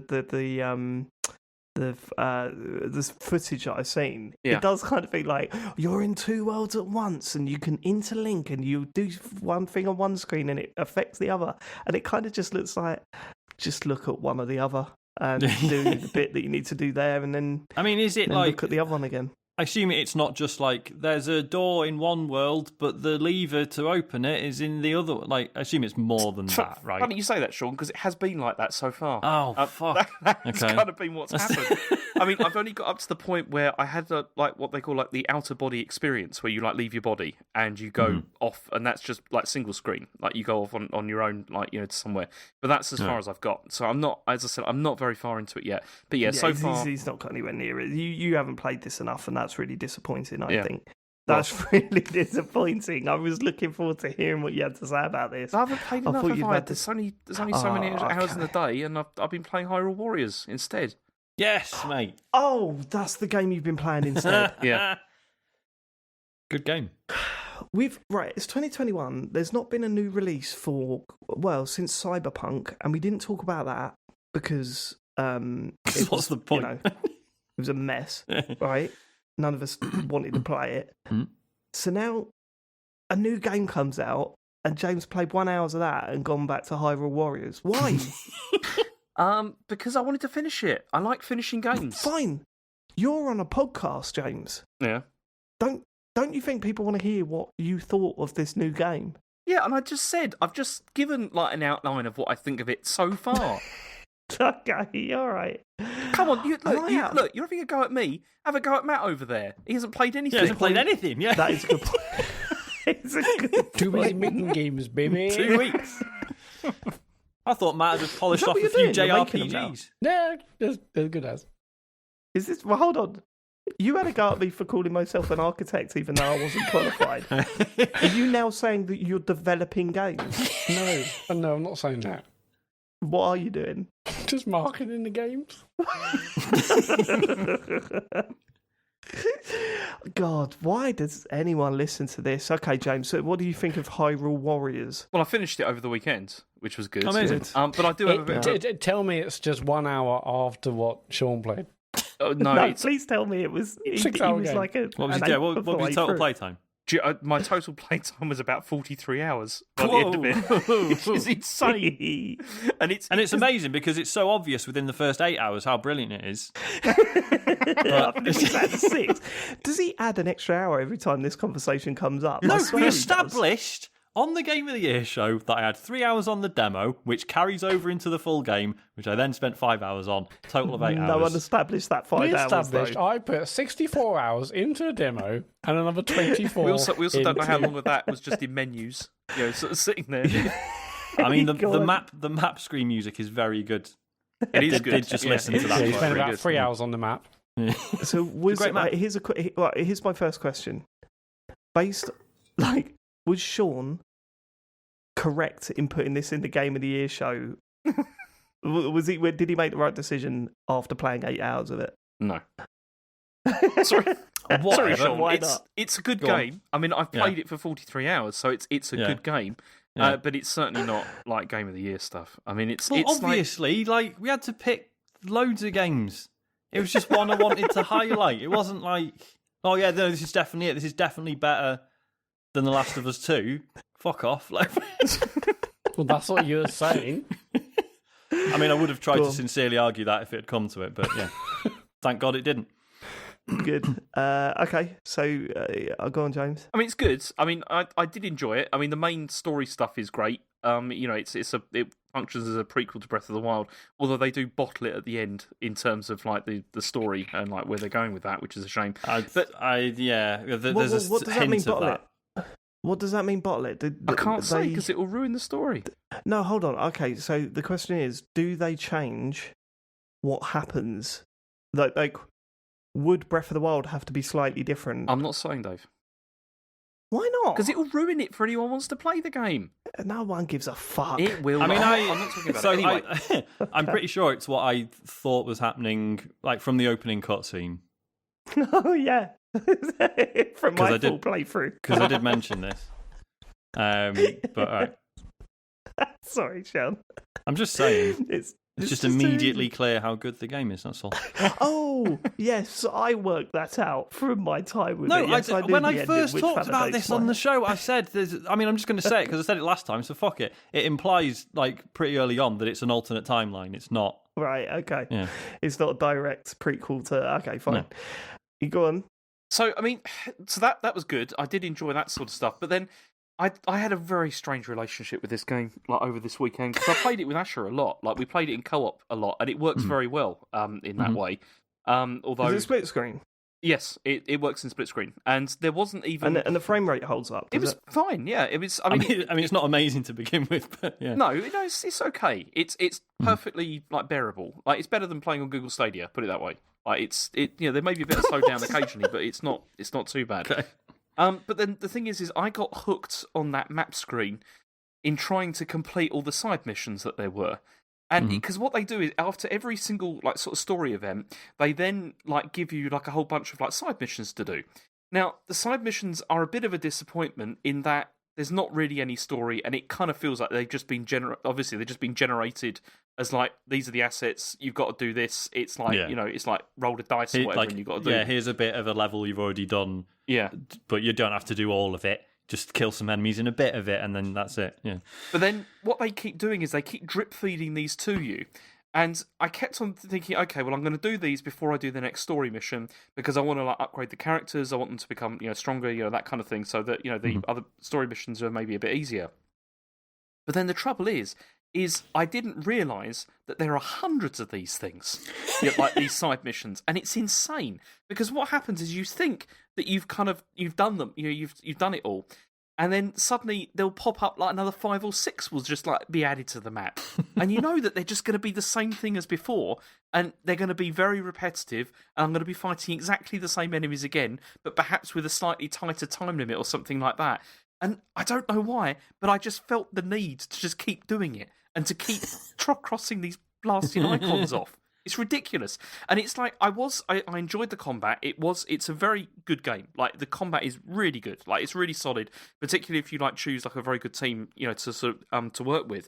But it is very repetitive, like, incredibly repetitive. And I kind of felt cheated by this, even though I was allowing myself to be cheated, because at any point, I could have just said, enough. I don't need to do these, but I just couldn't stop myself, and I just kept doing them. So what you're saying is that you went full Matt Murray? Yeah, I think that's basically what happened, and it's crazy. Sounds great. Because I finished them all, like I did a lot of them, like over the weekend. But the thing is, I know that there's more.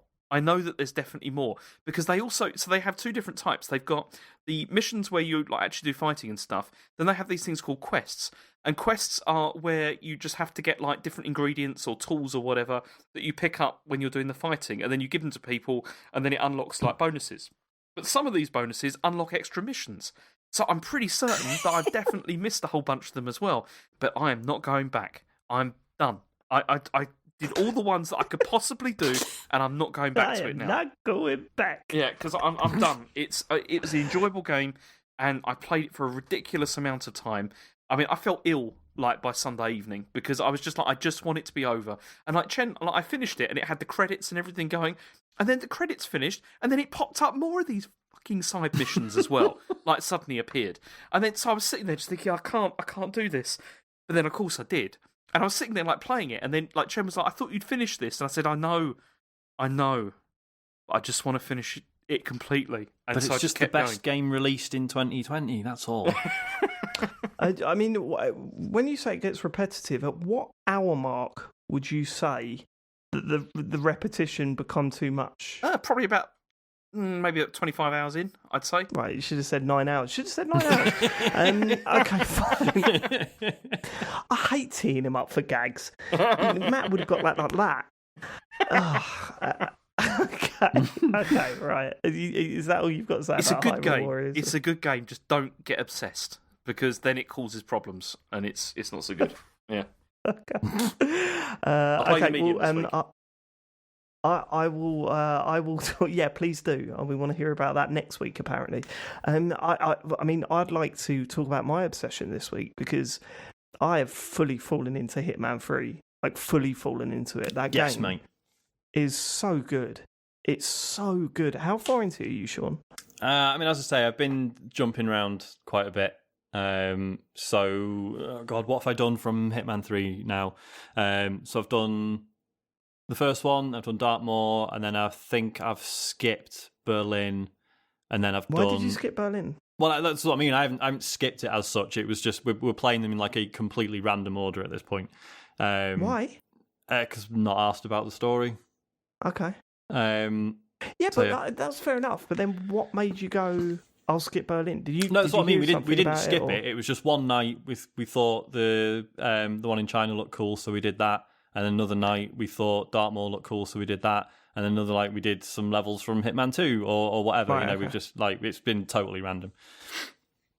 Okay, so the Berlin's big next, turning though. point for me, the big moment where I just went, yeah, I love this, was the Dartmoor level. Yeah. And can I please tell my story? It's not going to spoil too much, I don't think. I please tell you, right? Let me. If you don't want to hear about the Dartmoor level in Hitman 3, then please, fast forward 5 to 10 minutes, whatever.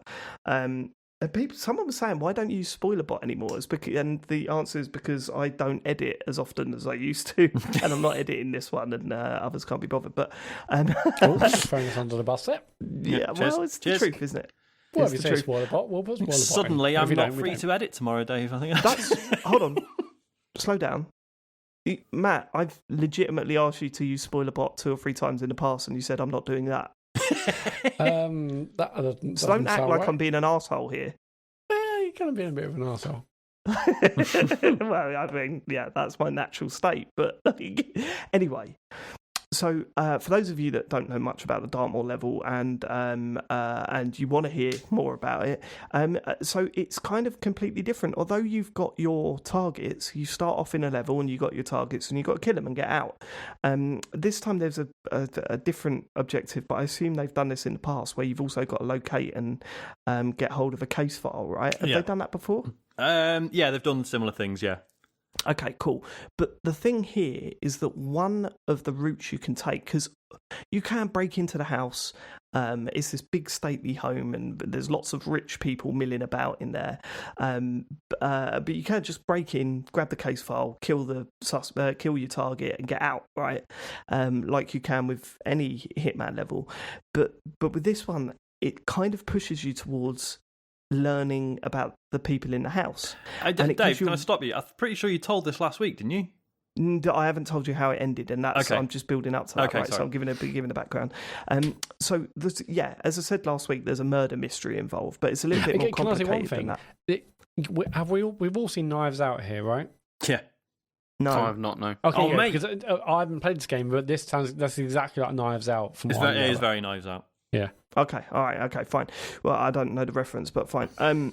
So you go in, and there's a family that's gathered to attend a funeral for their mum who owns the house, right?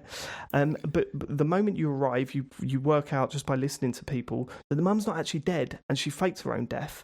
And they've found out that morning that she's actually alive.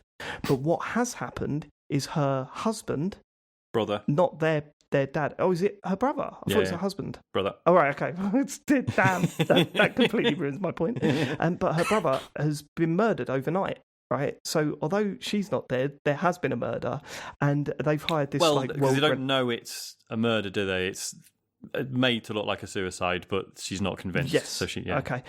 So they've hired this PI to come in and check everything out. And as I said last week, you can take out the PI and take on their persona and walk about the house, right?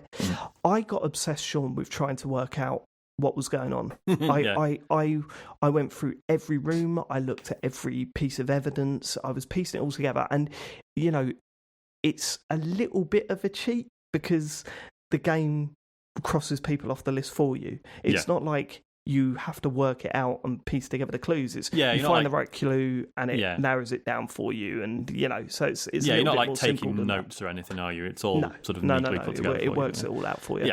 Yeah. But I was still obsessed, and I got to a point where they said, "Well, you worked it out, Agent 47. Well done. You've got enough evidence. Go to the butler and show your findings, or you can just continue to explore." And I thought, why have they said that? Because that's not the answer, is it? That's not the answer. So I carried on. And then I found another piece of evidence and they went, oh, so yeah, that was wrong. This is actually who we think it is. And you've got more than enough evidence now. Go for it. And I'm like, nope. There's definitely something missing here because not everyone's crossed off the list. I don't know exactly what the motive was or how the murder went down. So I need to find out more. So I'm looking around. I'm going into different rooms, right? And then all of a sudden, the mother dies, and it says, "Well done, you've got your target." Have you heard this story, Sean? So this is what I did. Yeah. Oh, it happened to you as well, Yeah, right? yeah, Okay. So I was like, "Oh my god, the game's glitched." And here's my initial thoughts: the game's glitched, and she's dead. And that's really annoying because I didn't get to the end of this murder and I didn't get to present my case to her and stuff like that. And then secondly, I thought maybe because I spent a long time walking around that place, Sean, I thought maybe she died of old age or something. It's like Metal Gear Solid 3. Yeah, it took too long to work it out. And then I sort of turned the game off and I sat and I thought about it and I thought, what did I do? Did I do something that could possibly have triggered her death? And then it hit me that a while before, when looking for evidence, I broke into the greenhouse, and in the greenhouse, someone was startled and walked off. One of the characters that I'd been learning about startled and walked off. And as I was looking around, I found a chemistry set and a book open to how to create some poison. And I sat there and I thought, right, okay, maybe if I can work out how to create the poison, I can work out what the character would have had to have gone through to create this poison to kill her brother. So I fixed the chemistry set and went off to try and find ingredients and tried to work out how it was done. Couldn't find out how to do it, so went along my way. And then I thought, I fixed the chemistry set and there was a character in there doing something that looked startled. So what has happened is that I fixed the chemistry set for them. They've returned to the greenhouse, made the poison, and murdered my target, like without me doing anything. And I just thought that, although that is not the ending I wanted, that's not what I've been working for the past 2 to 3 hours to try and work out who the murderer was. I'm kind of happy with how that ended because it completely blew my mind. And I just thought that opens up the idea that you're in this setting and no matter where you are or what you're doing, things are going on in that environment. And whether you see it or not doesn't matter. Characters are working stuff out and doing stuff without you even knowing about it. And I just thought this is brilliant. This is wonderful. So I've left it there. I will go back and do that mission again. But right now, that's what happened for me in that mission, and I'm quite happy with that tale. Yeah. And I just thought it felt like it. Do you know when you think you've got a game sussed in your head? And you're like, I know the mechanics here, I know what we're doing. And then something pops and you go, that opens up possibilities for so much more than I thought this game was capable of. And I'm sure there are people that have played these games far more than I have that are going, yeah, that's Hitman. I'm sure that's going on. But for me, I was just kind of like, wow, what an interesting way to finish that off. And what a naturally organic way to have that story. You know what I mean? That's what it was. Yeah, I was it's like because every level in a Hitman game is like a puzzle box, essentially, isn't it? You're prodding at things, you're moving levers around, seeing what happens. Not literally, I mean, just like metaphorically, it's just all these like potential things you can prod and there are consequences, and then saying okay, and that's changed that to this, and now I can get in this building or go here or get have contact with this person or whatever. But it's like each interaction usually just results in sort of one result, right? So you've managed to kill this one guy, take his clothes. That means you get access to this one additional area, and that's or whatever. Whereas this really felt like an instance of like your interaction is needed. It's not something that just happens regardless of what you do, but it's you doing one particular thing that then sets off a long series of events that, depending on how you end up viewing it as a player, I suppose it could just happen and you just be like, what the fuck? Why? How did that happen? But actually, all the backing is there for you to be like, right, no, I know who's done this, and I know how, and I know why. And it's really satisfying. And you've also got the idea that someone could work out why that character was in that greenhouse. Yeah. And what was going on, and purposely fix that equipment. Exactly, yeah, like knowing engineer what it was going to happen. Yeah, because I already had her pegged as the suspect. Did you find So- out? Did you work out the whole mystery? Yeah. Right. Yeah, So yeah. you had the concrete case, and but you didn't get the chance to present it. So I did, but I accused someone else, What? Um, Okay. I which don't was- want to know why, but which was interesting. But yeah, Okay. it fine. was going to be a sort of, oh well, I'll try, I'll save my game, try this, see what happens, and then go roll back to my save and then try something. But I ended up enjoying what happened enough, and then that led to getting this ending where you don't actually do the killing. I need to. I need to. Yeah. It's I a need to go back fascinating and do game. that more. I And then honestly wonder if this is going to need a spoiler cast at some point. yeah, I was thinking the same. Like, I want to do a whole podcast on it, but probably Yeah. not. I'm also so from there. I went on to the Berlin level, which feels like more of a traditional Hitman level rather than anything too clever going on. But at the same time, it still surprised me along the way. And I went into it going, I don't know if I really want to do this. Like, I don't know if I want to do this level. This is a lot more like, how do I get this character into a quiet location to kill them and end the mission? Right, So that's how I've- it felt. So I've not played Berlin yet, but I have heard apparently there's like a really radical difference early on. Like, I think it's like depending on how you enter the environment, like massively changes how it plays out. I could see why that's the case, and Okay. we should talk afterwards. Okay. But yeah, like the way it ended for me was a big surprise, and yeah, I really enjoyed going around that sort of nightclub area, and I've just started the one set in China, and Yes. that is just, I mean, that was a mind fuck because it was like so much is going on here, you Yeah. don't even know. Yeah. And I've approached this as more of a right, let's kill our way in and kill our way out. Like, let's really try and, I've been caught a few times and managed to escape. I'm treating it like that because it seems like there's so much going on in that level that trying to control that is going to be near impossible for me. So we'll see how that one pans out. It But fucking can I just ask? goes So- places as well. Sorry, go on. So you talked about like going back and sort of re-seeing things again.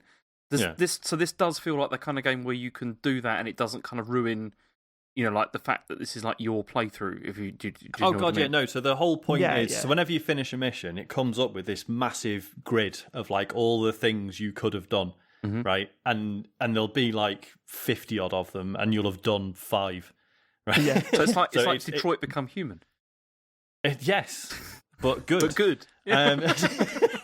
So yeah, I don't know. it's very the narrative much doesn't change, but Yeah. it feels like you're missing out on moments. So it feels like imagine playing through an Uncharted game, right? Mhm.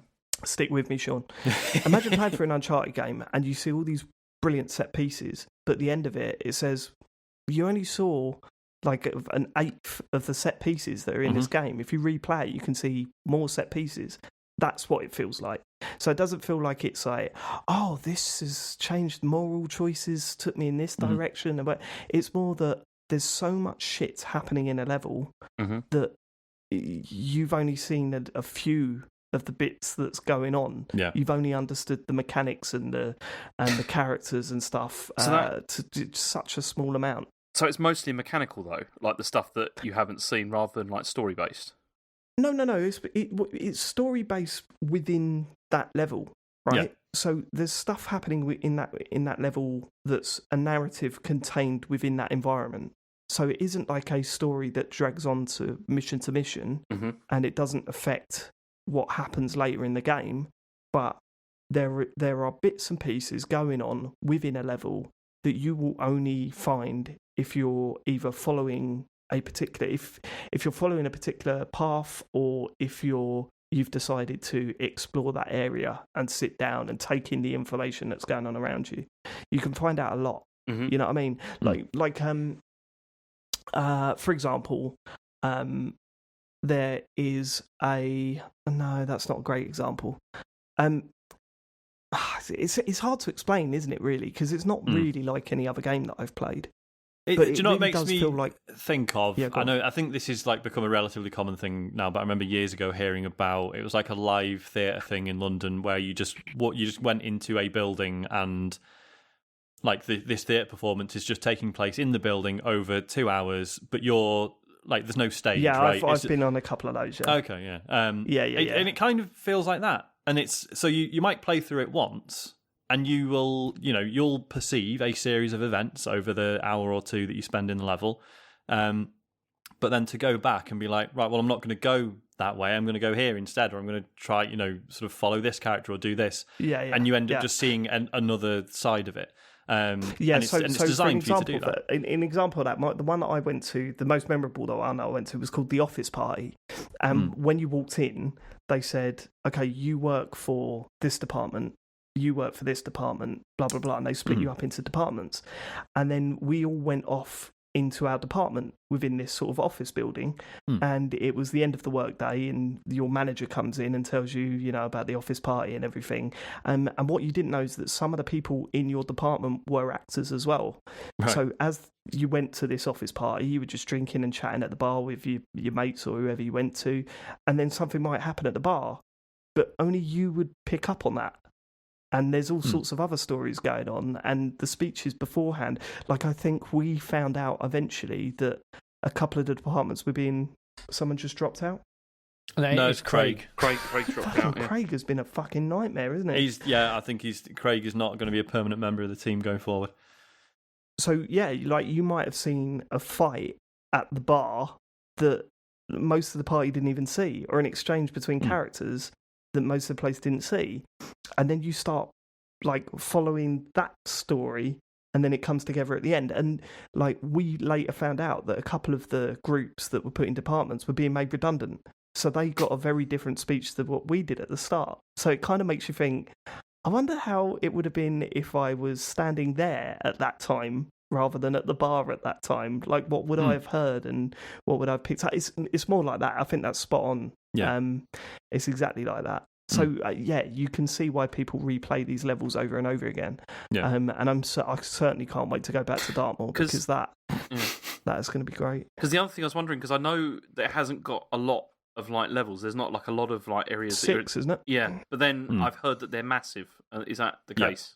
Yeah, they're huge and they're just so dense. Like so Dave and I have talked about what I think is sort of intended as the sort of canonical way to do one level. But like, I mean, I think when we played it, that was like 2 hours in total.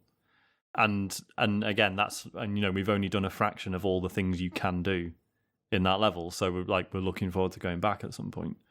Well, the other thing as well, I don't know how this has happened, and I proved it to Sean. I don't own Hitman 2, but for some reason, I've got the full game on the version that I've got. Yeah, it's weird. Yeah, really bizarre. Because you can play 1, 2, and 3, can't you, through this? If you own them, right? But I don't. But I've got the whole of Hitman 2 on some. Have you? Maybe like, was it not just maybe like a drunken sale purchase years ago? Because if you go to your purchases on your thing, it's not there. It's not listed. Maybe I've got it today because we're doing game share, aren't we? So maybe... Yeah, and it would show up on my purchases. But more importantly, like, I mean, I played Hitman 1 on the PlayStation, I think. So that's not on there. But Hitman 2 is, for some reason. It's weird. It's bizarre. I mean, definitely go back. Like, it's not like you go back to 2 and think, oh, actually, this is a bit worse. Like, there's some really good stuff in there from what I've played. Yeah, no, God, yeah. That's got is that the one with Sapienza in it that everyone talks about? No, Sapienza's the first one. Right, okay. There is one level in Hitman 2 that everyone was raving about because I saw it and I thought, oh, good, I'll get to play that. So we'll do that at some point. But yeah, Hitman, what a game. Like, really. I've already started my list, put it that way. I'm already looking forward to Game of the Year 2021, and so, that is already on there. Can I ask one last question? So, sure. The thing with this is, you see, I've never played one of these. This is a fine place to jump in, though, yeah? If I wanted to. Oh, God, yeah. I don't think it really matters. Yeah. So you wouldn't have to play one first or anything like that. I could just play 3. No. No, I wouldn't. Well, so as I say, like, I played a couple of missions of Hitman 1 when it first came out, and then nothing since. And now, I've jumped in on 3, and I've got access to games, levels from all 3 games, and we are literally doing them pretty much randomly. There is a story to follow through if you want. But I was told. I believe there's a tutorial video as well to teach you the basics. Like, I didn't watch it because I'd already played some Hitman 1. But I'm pretty sure there's a tutorial video. But James, that opening level really does, it's real simple compared to what you find yourself in later on. But they get away with it because it's so fun. Yeah. There's it's an exciting setting and there's so much going on that although it is scaled down compared to the later levels, definitely. The second and the fourth level, you've got to play it. You'd love it because I'm not a stealth guy. I hate stealth games. It feels like the stealth in here is not really stealth. Yeah, if you know what I mean. It's not like you're hiding in a bush and waiting for someone to come over or whatever. It's like you can manipulate NPCs more than enough to make it not a problem. But it's more of a puzzle about game. Exploration and finding things, and and when your heart starts going when you're about to make it like a major kill, it's so good. That's because it's such an unusual structure for a game, isn't it? That obviously most games that involve killing is the main thing you are doing, whereas a Hitman level can be literally 90 minutes to 2 hours of like just sort of tweaking things and figuring things out and working your way towards one final button press. That's the actual following kill. The path of your target just to see if they walk under anything that you can push. it's stuff like that. And also go into it knowing that it knows how dumb it is. Because I think that is important to note. Like there's a bit in one of the levels that I saw where they went, "You're saying that if we put too much electricity into this, then the whole thing explodes?" Yes, but we're both professionals. There's no way that would happen. Okay, well, I'm still a bit nervous about it. Don't be.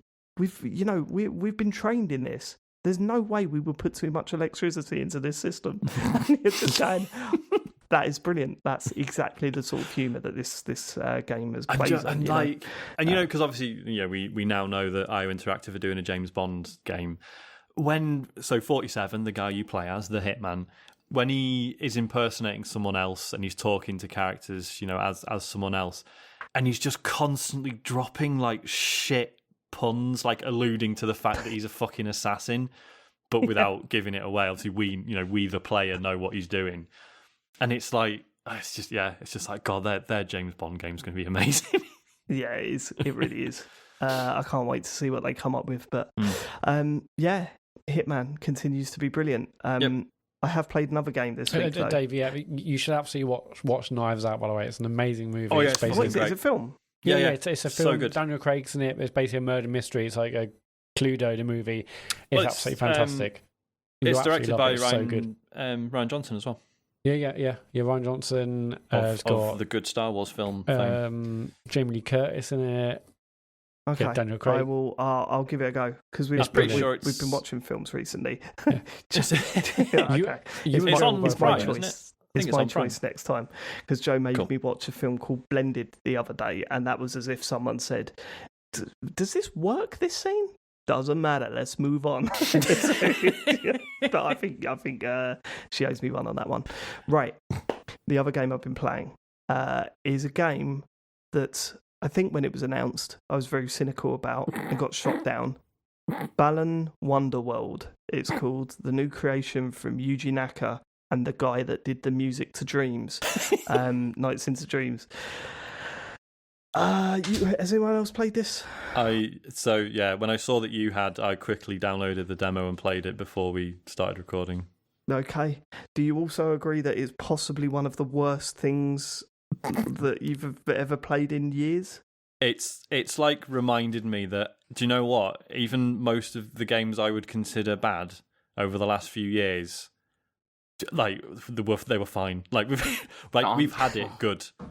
We've had it pretty good games wise for a long time now, and this feels like a throwback to when games were really, really bad. It sounds like a James Farley stream.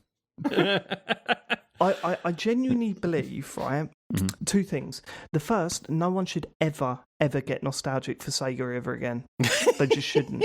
Because I mean that's exactly when they showed that initial trailer and everyone was going, "Oh, I'm getting all the Knights feels and stuff," and I'm just going, "Okay, but look at the bits where they're showing gameplay." Like that is concerning. That is and to be clear, like I was one of the ones defending it. I thought like the look of it was, like a really pleasant throwback. Oh yeah, for sure. Yeah, Yeah, but none of those games look good. Like the 3D one. Come on. They really did. I mean, like stuff like Billy Hatcher would look. That looked terrible as well. That was not a great game either. Can I also say as well, why do people sit up and listen when Yuji Naka announces a game? Like, why Sonic is the thing, natural reaction to go, "Oh, Yuji"? Yeah, but do you think Sega are going to come out at some point and go, "Yuji Naka has never actually worked here"? Like, do you think that's going to come out? Because I think about his other games, and I just think, since Sonic 1, what has he done? Anyone? We're furiously Googling idea. at the moment. Yeah. I mean, he did do Billy Hatcher, right? And some people say they like that, but now I'm questioning them. I mean, we need to talk about why it's so shit, don't we? Ivy the Kiwi was another one that he put forward. Oh yeah, I remember that. That classic. Yes, we need to talk about it. So what is Balan Wonderworld? It's a 3D platformer. Mm-hmm. That's about it. It's a really, really bad 3D platformer. Yeah, so the first thing that struck me, so there's the very overlong intro sequence that I just ended up skipping because I was bored watching it. And then it throws you into like this little hub world, doesn't it?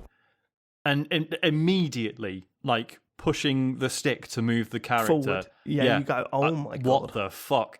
So basically, your character just moves incredibly slowly, but while doing an animation as if they're fucking sprinting. So the feet are just like sliding on the floor as they're just, That's a moving very around. like Sonic Adventure kind of thing, though. That is. Yeah, but that's not acceptable. Yeah, well, it's like acceptable at then. least with Sonic It's Adventure, like you keep pushing the stick and Sonic does I think the speed best way up. of describing it, it feels like someone made it in Roblox.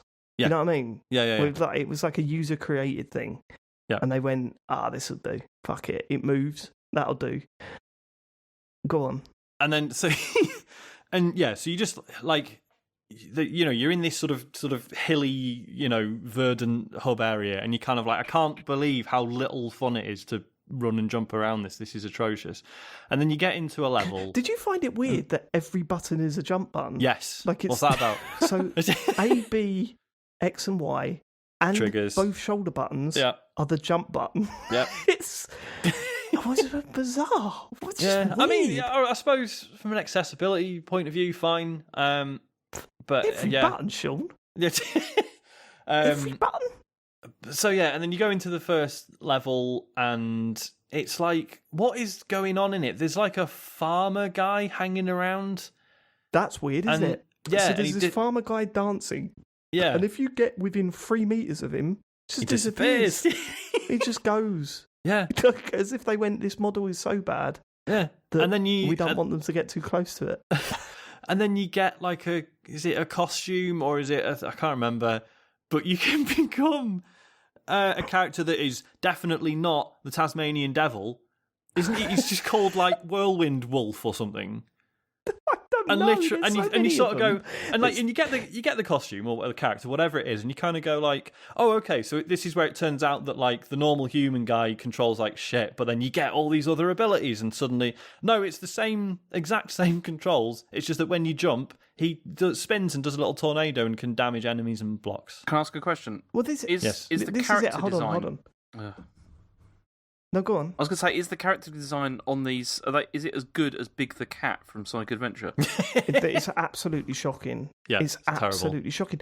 There's one power-up thing that extends your legs like those. Those Mario, the things in Mario that are in that plant level. You chuck your hat on and it extends its legs up, brilliant, and you can use it to get to high. Do you know how fun that feels to use? Yeah. Like extending up, and then he does that little hop and the momentum, and then pushing stuff up with your head and stuff. You instantly get it. You instantly understand why you want to be that in that specific situation. It's got that in the second level, but you can't really do anything with it. I thought, okay, now I can get up to these higher blocks. Nope. No, it just won't let you go on top of them. So I'm like, why am I this? Why am I this thing? What advantage is it giving me? Yeah. The music is horrendous. Yeah, it looks visually, horrible. It's just the lighting is completely flat. It's just somehow bland and garish at the same time to look at. I mean, we're playing on the Switch. The frame rate's terrible in it. Frequently, you can see it dropping the resolution to try and manage that, and still failing. Like it's just really jerky and horrible at times. Game runs Mario Odyssey. That console. Yeah. So there's nothing even close to that. Like, I cannot believe who signed off on releasing this as a pre-release demo to like show off the game. It's absolutely shocking. Last few years, there's been a lot of talk about critics who just shit on games and forget that people worked on them, and and I think I've tried to take that on board and not just slag stuff off. But I honestly, this is just absolutely shocking that they are going to charge money for this in March. This is out in March. This is out next month. Yeah. Sean, I know what you're saying, and you've got to think of the developers. No one wants to make a bad game. Devs, you've got to think of devs and stuff like that. Mm-hmm. Right, fine. But that stops at the fact that they're putting this out and asking for money. Yep. And not only that, they're putting it out on the sole basis that it's the Sonic guy creating something that looks a little bit like a beloved game, Nights into Dreams. Yeah. And God, the bit where you fucking... I've seen a lot of people arguing... Go on. The bit where you find Balan, who, is the character who looks a bit like Knights from Nights into Dreams, and you find him and he's like, oh, now there's a bit where you can play as me. And you're like, fucking hell, right, here we go. Is this going to be like a Nights into Dreams level? And it's just a shit QuickTime event. Yep. What about the bit where you find a block and it's got like a keyhole in it, and you're like, oh, I've got right, okay. So here's what I'm supposed to be doing: find the key, unlock the thing, and that gives you the costume. Fine. Mm-hmm. And you turn a corner and the key's just sitting there. Yeah. You go, okay. Because it does that once, like right at the start, and you think, okay, you think, okay, it's teaching the mechanic, but then that's just it, isn't it? That's pretty much how it plays out every single time. You're like, oh, right, there's the key. I've seen a lot of people say, all right, fair enough. But you do know that this is for kids and not 30-year-old men. I hate right? that. Go on. No, I think that can be an acceptable discussion to have because, for example, Kirby. I think Kirby games are bad games. I genuinely think they are bad games. No, I genuinely do. However, kids love them, right? Okay, so fine, I'm happy with that. That's fine. But here, there's two things. Firstly, Harry played it and said it was totally rubbish when I asked him what he thought of it. And second thing, how many of these kids are going, right, imagine I would be shocked if Harry turned around to me and went, oh, man, I'm getting the Nights into Dreams vibes from this. They've really nailed it. You know what I mean? You can't play the nostalgia card and the this is for kids card. You can't do that. It doesn't work. I just can't wrap my head around it. Like, if David Cage announces a game tomorrow, what sort of reactions are you going to get? Do you know what I mean? Yeah, everyone's ready to knock him down. They're going to come out with their knives. They're going to slate it, right? Okay, and whether that's fair or not, like that's could be fair, whatever. Okay, but Yuji Naka announces this, and what is that based on? What is the whole Yuji Naka? He's bringing out a new. What is that based on? Because I look at his track record and I just see a lot of shit on there, and then I play this and just go, this might be the worst game that I've played for a long, long time. And to be fair, it's a demo. It's a demo. Like the game, the full game, it's not going to be any different. I'm pretty confident of that. It's out next month, for fuck's sake. But I played this and I just thought this is about as bad as it gets. Like, honestly, it's like they ported over a bad iPhone game. Yeah. And I don't know, man. Play it for yourself, because I was truly shocked by how bad this game was. It is absolutely shocking. I mean, obviously everyone listening to this is probably going to go and play it out of morbid curiosity. The demo's on everything if you want to have a go. I'm almost tempted to try it on the Xbox just to see what the difference is like performance-wise, but I mean, even if it ran well, it wouldn't save it, would it? It wasn't dropping frames or anything. No, okay. But I was kind of offended that the power of the Xbox Series X was pushing this out. It's kind of like, this is actually offensive to the amount of technology that's in that box. Yep. It feels like something that one or two people have made in their spare time, except even that's not fair, because games that one or two people have made in their spare time have been, fucking World of Goo or whatever. There's fucking loads of great games. So I mean, does it yeah. feel like there's really not been any movement since Sonic Adventure here? It's worse than Sonic Adventure. It's worse than Sonic Adventure. I would play Sonic Adventure over this any day. Yeah. It's unbelievable. At least you knew what you were doing in Sonic Adventure. I'm not sure about that. The first level maybe, but then after that it starts to fall apart quite quickly. I don't know, man. You need to play this then, and then you can comment. Because I just want to hear what you think of it. I think James, I will. I'll download it. And also, Matt, I want you to play it as well, because then hopefully this puts an end to Sega vibes.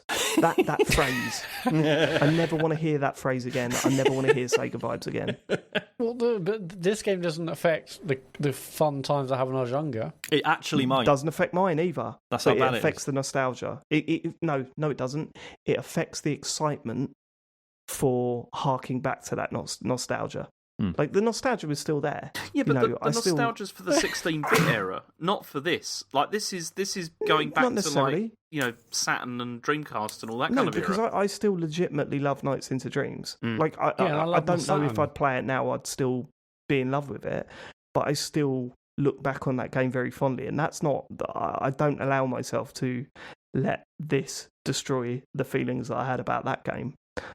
But what I will say is that I'm never going to go, I'm getting real Sega vibes from this. I'm really excited. That's never going to be a phrase that I'll come out with again. Yuji Naka's coming out with a game. Oh, right. Let's pre-order that. Never going to happen. Never going to happen. Just terrible. Matt, you need to play it. Yeah, it says on everything. You said a demo, yeah? Yeah. You get it on Switch, get it on Xbox, PlayStation. If you can find your PlayStation. It's there, you have to get it out from under the stairs. It's in the loft. Oh, fucking hell. You want to consult a structural engineer about that then, Matt? Don't leave it on there for too long. No, we had to get an extension. Let's get a dormer fitted. Extra beams. James needs to stream this. I'd like to see a James stream this, definitely. Just to see his face. Yeah. You need the camera closer to your face. I could stream the demo, maybe. I could certainly do that. Yeah, well, obviously, I'm not saying buy it. Jesus Christ! Can you get a heart rate monitor like that Matt had? Do you know? I tell you what, it's quite funny. I was just looking at YouTube, video of this, and on the Nintendo UK one, they've got a Balan Wonderworld demo available now video. You click on it, and it's got it just says comments are turned off. And then, so I was just thinking, is that just a general Nintendo thing? And then you look at their other videos. No, the comments are on everything else. It's just, and then also, it's, the thumbs down are quite high at the moment. Yeah. It's absolutely shocking. Absolutely shocking. I didn't think it was possible to make games this bad. No, genuinely. There's better stuff made by, like on Dreams, for example. Yeah.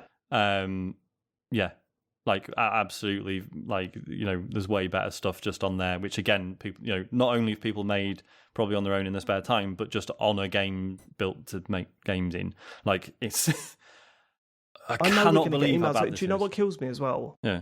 I know we're going to get emails that say, well, I played it and I really enjoyed it. Mm-hmm.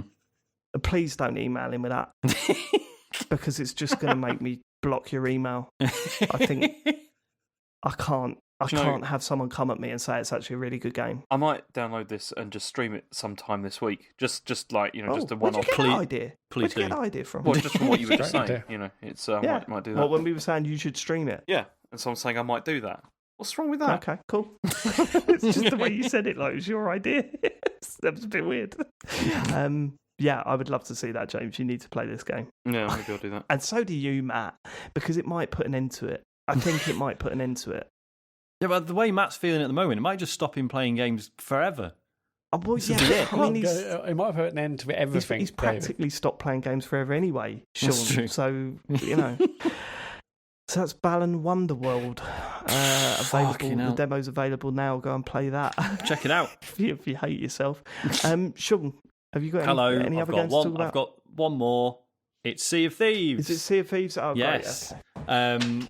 So obviously, the last few weeks I've been like, I've been playing more Sea of Thieves. I'm not going to talk about it. I am going to talk about it this week because the new season is out, or rather, the first season is out. So even though obviously, the game's been out a couple of years, it's seen loads of updates and stuff, and new content added and what have you.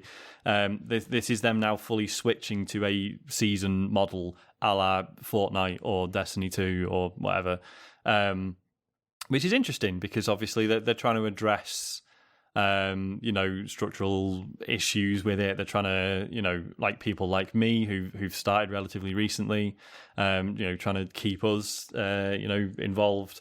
And it is very interesting what they've done with it. So they've, I mean, it's interesting. It's also like the most obvious thing they could have done with it in that they've basically added a battle pass style thing. So there is a track of like 50 levels with stuff to unlock with each level, and if you pay money, there's extra things that you unlock along the way. What's weird is so you pay like £8.39 or something, and they've said, it's £8.39, but if you get all the way to level 50, you unlock like 40 quid's worth of stuff that would cost you 40 quid if you were to just buy it. From the real money shop in the game. However, it's only like one in every like 10 levels has like a paid for thing that you earn. Whereas like Fortnite or Destiny 2, it's like every level there's a free thing and there's a paid for thing. So it's a bit weird that the paid for stuff is sort of really sparse in that, but it is completely optional. And obviously, because of the nature of the game, it's not providing any sort of advantage or anything. It's stuff that really doesn't matter either way. I've paid up for it just because the amount of time I've put into the game recently, I'm just like, they can have £8. I really don't mind. But what's interesting is the way you rank up. Is they've added this new renown system. So previously, there's the different trading companies. One's like the PvP one, one's the PvE one, one's the treasure finding one, and then one's the merchant alliance. And you have like a rank with each of those, which affects what sort of quests you can get and what have you.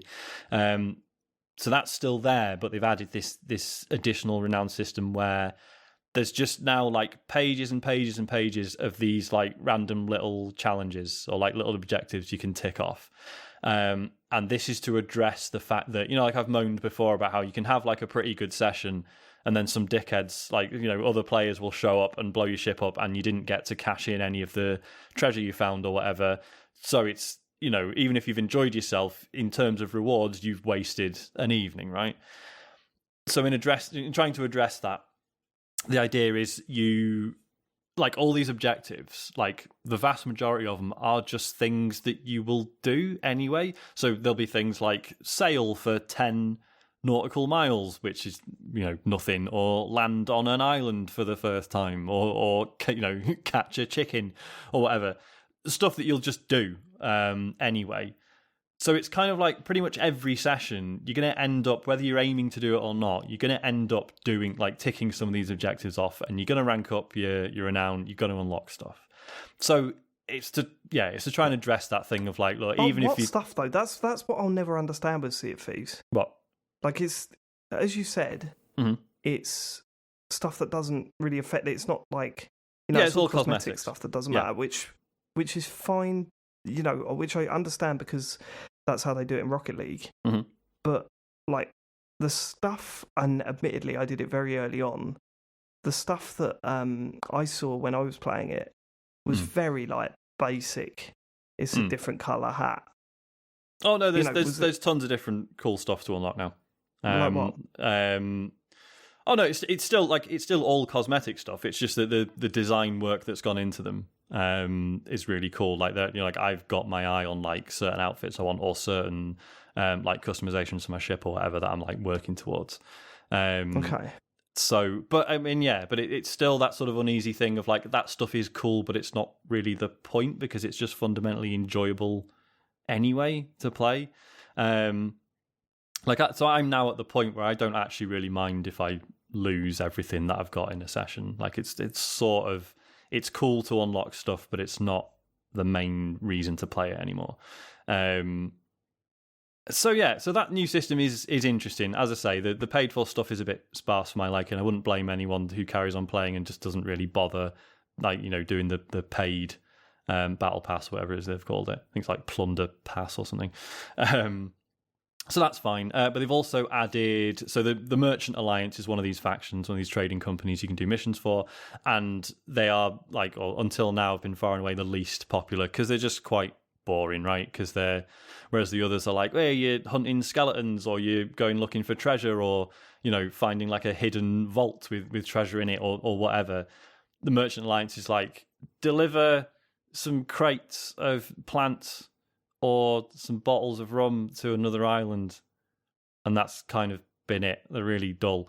So they've added this new quest type for the Merchant Alliance, which is basically where they just go, right, there was a ship that was supposed to deliver this stuff to this island. Here's the route it was supposed to take. It didn't arrive. Go find it. So you get this map that's like, well, here's the route they were supposed to take, and you go, okay, so we'll fucking sail off in that direction, and then you are looking for signs of like where the ship has been. So you're looking for like stuff, bobbing around in the ocean or whatever, which is like supplies they've dropped or whatever, and you're finding clues, and then you open it up and it'll be like a from like the ship's log, and it'll be someone saying like oh fuck's sake, I didn't say fuck's sake, but oh fuck's sake, we've got to go to like this island next apparently. So like, right, okay, we'll follow that there, and then you find another clue, and then you're sort of piecing together the route that this ship took and what happened to it, and then eventually finding it and getting all the shit out of it and taking it back to sell it. And it's really good fun. I mentioned with like the Tall Tales stuff, that game is at its best when it's less explicit about what it is you're trying to find, and you're having to actually work out clues and stuff. It's a bit like how like with Destiny, like really got better when it was taking some of the raid stuff and putting it into strikes. It's kind of that basically, taking some of that high end stuff and sort of applying it to regular voyages. That's what it needs to. That's what these games need to do. They do like. They can't just like rely on just basic bog standards, either going and discovering or shooting or whatever, or telling you where to go and then you go and do it. It needs to have that puzzle element to it. Exactly. Or it needs to have that little bit of mystery about what you're doing, so you can work it out. Like that's the whole teamwork thing. Exactly, and it's so brilliantly done in Sea of Thieves. Now, like this isn't part of the new stuff, but we did another Tall Tale the other night that was all about this guy who was an astronomer. And so you have to do this whole chain of things where it's all about navigating by the stars. And you get this book that basically has this like this old fairy tale in it. And you're sort of reading through it like, what the fuck is this? And then you realise it's talking about the like things that happened with like the the different constellations, like talking about them as if they were characters. And it's like a narrative that you can follow. Right, fuck, so now we need to get here, then follow the crab constellation to here, and then the Big Dipper is he had a row with a bear. Is it? There's a bear one. Ursa Major, yeah. The bear and the Big Dipper had a fight. Is that what we're talking? Yeah, pretty much. I think that's how it works. I think that's the ancient constellation stories. Yeah. And and it was just great. It was just proper good fun. I love it. Are you still getting robbed and stuff? I want to hear a story not about as much. You getting robbed. Not as much, because I think we're better now. Like especially when there's three of us, it's a lot easier to just like we're always calling out whenever we see other ships and stuff, and sort of giving them a wide berth, or sort of better learning how to read what their intentions might be. It still happens occasionally. Like we were fucked off the other day. We were heading towards there's like these big sort of world events. So you'll see an island with like a big fucking red vortex swirling over it or whatever, and that means there's like a boss there that everyone can sort of team up and kill together and get a load of loot. So we saw one of those, and we saw another ship heading for it. So we're like, oh, cool, they're doing the event. Let's go and help them out. So we approached and like got the old megaphone out, and we're just like, yeah, we're here to help. Like, don't worry about it. And they just turn around and start shooting at us. Excellent. And you're just Brilliant. like, for fuck's I sake. like Bento. And it's like, well, you're just idiots. Like, because we had nothing No, on they're the not. boat. So it's like the time They're the they cool spent. ones. The time they spent destroying us, we could have just worked together on the event and got way more stuff out of it. Do you know what I mean? So You sound like such a nerd. Listen, you're stupid. If we work together, it benefits all of us. And they're all like fucking bombing Why does you. that going, make yeah, me a fuck nerd? off, you know? You can put your megaphone Fuck's away. I'm very pro that. I'm very pro it. yeah, it's shit, Yeah. isn't it? Being nice to people and cooperating. Anyway, You do know you're playing on the internet, right? You do know no, you're but this playing is on but the like you do internet. meet nice people, and it's proper good when you do. Okay, we all had right. we met a guy the other night, and he basically offered Can to you like take that sentiment to Twitter, please, and start saying that? Everyone just calm down. If we all get on, it will be a much nicer place for us to be. Jolly cooperation. Oh, have I upset you? No, I just lost all my enthusiasm to carry on talking. Thank God for that. Right. Should we? That's Sea of Thieves. What's that available on? Is it Xbox? Is It's it? available on the Xbox. It's PC? the next generation game available for the Xbox Series S. Fucking hell. They're a rarity. They are a rarity. And when they do come out, James plays something else. Right, should we get on to the messages this week? Yeah. If you want to send us a question, visit tcgs.co/dear TCGS. Big Boss's right eye. Says, evening fellas, long time listener, first time question asker, as I've never had a hard hitting Jeremy Paxman like question before, but now I finally have such a question. So, if you could speak with and understand them, would you rather land animals, sea life, or birds? Land animals. What if we Do you could? reckon? Sorry, if we could speak to them and stuff. Yeah, if you could communicate with the type of animal. Giraffe. No, well, that's just land animals. You don't have to Yeah, specify land the animals animal. because that includes giraffe. Okay. There's no point speaking to any others. Oh, it's wet. Brilliant, mate. Oh, it's high up here. Yeah, great. Nice one. Parrot. I don't care. Well, isn't that what No, giraffes giraffes are say? just going to be like, Walk and fuck see. you. And I'm going to be like, yeah. Really? What are your thoughts on this current situation? Don't give a fuck, mate. Great. Brilliant. Where you going now? Just fucking wandering about. Mind your own business. You are the best animals on the face of the planet, you beautiful bastards. That's it. That's it. Giraffes. Just so that they can tell me how shit everything is and how they don't want to talk to me. I'll take that. That's definitely what they'd be like as well. I love giraffes. They're the best. Sean, what's your answer? Birds. Why? Oh, you've always wanted to chat to birds, haven't you? Never Have had I? the confidence. Oh, I see. He only, do you know, Matt? He only does this when you're on. It's true. It's true. Me? Actually, I think. Yeah. How is this Yeah. my fault? It's not Yeah, your fault. Matt. I think you just It's 'cause you I being think- here gives him the confidence. It's not. He feels he has to show off.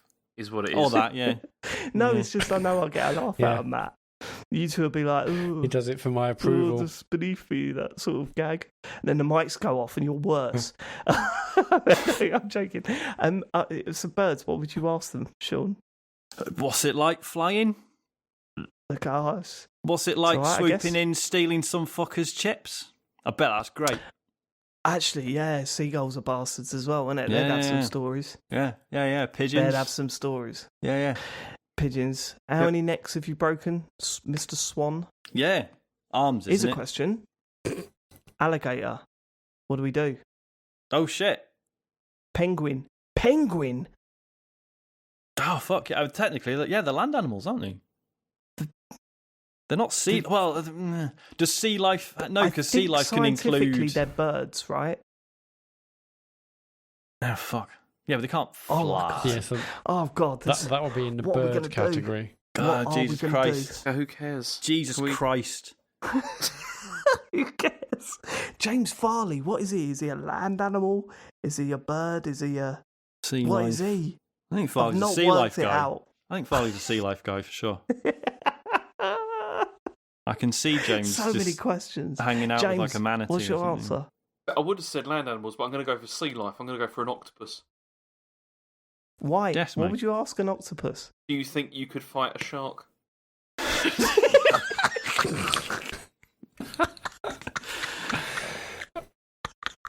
That's the best answer I've ever heard. Matt? I mean, I'm definitely going to sea life, but just Why? to say, what's up and down here? Yeah, what's it like Not all the much, way at the mate. bottom? Yeah, no, what is happening down here? Like, will we barely know anything about what's out under the water? Like, let me know what's the We know deal? a fair bit. What's down there? We know a bit. No, well, we know more about space than we do in the deepest Yeah, parts man. of the ocean. I mean, hold on. How are you going to ask the things at the deepest part of the ocean these questions? You need a relay system. Well, I'll say it says sea life, so I'll say just. Are you one of the deep sea ones? No, cool, get me one that's deep sea. we can't can't. have We it. don't, we don't go down And there. they can't come up. Well, no, we don't. The sea The life fish does. is just like, no, we can't go down there because the pressure will kill us. And, Matt. and the things that are down there can't come up. I'm because sure. of the Yeah, pressure. but no, Yeah, but for the same reason. one of you know someone who can go down there. Go down there and find out for me. We can't, Matt. You've wasted your wish. No, one of you. You just does. need, like, a chain. Like, I've seen it on. You some need a app chain of shit. communication. I'm a One of you- starfish. I can barely move. Not you then. Ask your mate. I've seen something on YouTube. One of you What's fuckers YouTube? can get down there. We haven't got the internet. One of you idiots can get down there. I swear to God. I've Imagine seen if something. Imagine if you got to chat to like a. One of you or Nemo, just get down there. Imagine if you got to chat to like a pilot fish, and he's just like, everyone just fucking runs away when they see me. It's shit. Hate it. Hate I being have a to pilot think about fish. that. Yeah. You know, people that like work in like fish shops, not like fish and chip shops, like fish shops. You don't I know that's What are not they what you called? meant because that's Yeah. not what you said, Dave. No, You didn't need to hang on. clarify. Like, what do you mean? Fish shops? Do you mean aquariums or do you mean like tackle shops? No, I don't. I mean neither of those. I mean like the fish bit in a garden centre. Yeah. What's Best that bit. called? Yeah. Best bit. It's the fish bit. Right, okay. The fish bit in the garden. So centre. it's not a tackle shop, is it? They're not sending. I mean, you know the fish bit in Y-Vowels or whatever. An aquarium, isn't it? What was it? I think it might be. Is it? But what if you go to the wrong aquarium and you're just like, oh, I want to buy that one. I'm sorry, this is Sea Life, sir. They're not for sale. Yeah. It's Blue Planet, Well, mate. What are you doing? You're an aquarium, and the other ones are called that bit in the Y-Vowel Centre is the aquarium. So yeah. I think Oh, you've aquarium got is a location. Sea life centre. Because I just which had a look shark and do you want? pets at home have aquariums, but they don't have an aquarium section, I don't think. No, hold on. Yeah, but you can buy aquariums. They're just the tanks, aren't they? Yeah. Okay. Anyway, Why are we what was discussing my this? original This point? is really boring. Yeah, what was I saying? Anyway, the Yeah. answer is sea life. Sorry. So hang on. No, I've just checked. So at Pets at Home, it's the aquatic section. Oh, There you there we go. go. Yeah. That sounds about right. Yeah. The aquatic section. Why did I bring that up? I can't even remember why I brought that up. Probably doesn't matter at this point. I assumed you're going to go and ask someone a question. I might do, Matt. I might do that tomorrow. Next question. Good. I'll see you there. Simon Blood. Matt, you completely wasted that. What's down there? We don't know. We'll find out. We can't. No, but that's a Fuck. valid question. I want to know more about the ocean. And those guys No, they know. don't. They cost What's like David fucking- Attenborough? They know more. They're down I bet. there. I wonder how many of those would say, oh, "I've met David Attenborough. He come down here with his Yeah. camera." Bit of a wanker, to be honest. Yeah. Yeah. Interfering. What's he like? Just, I don't know. He's a bit creepy. He just films It's us. annoying. It's really Yeah. weird. Yeah, constantly. We're trying to do it, and David Attenborough's there with cameras in us. He's a It's pervert. disgusting. That's what I was going to say. Could you he's a bit imagine? of it. I wonder if working in an aquatic centre, is that right? Yes, nailed it. Or- Mhm. Fish shop. how frustrated you get with families walking around and going, "Oh, look, it's Nemo! Look, it's Nemo!" Like, do you get to the point where, because you must hear that 400 times a day, Yeah. right? Oh God, yeah. Do you get to a point where you just go, "It's not Nemo. That's the name of a character from thing. That is a clownfish, and they're very expensive and very delicate. Please stop calling them Nemo." I bet they buy a neon fucking tetra hate that. instead.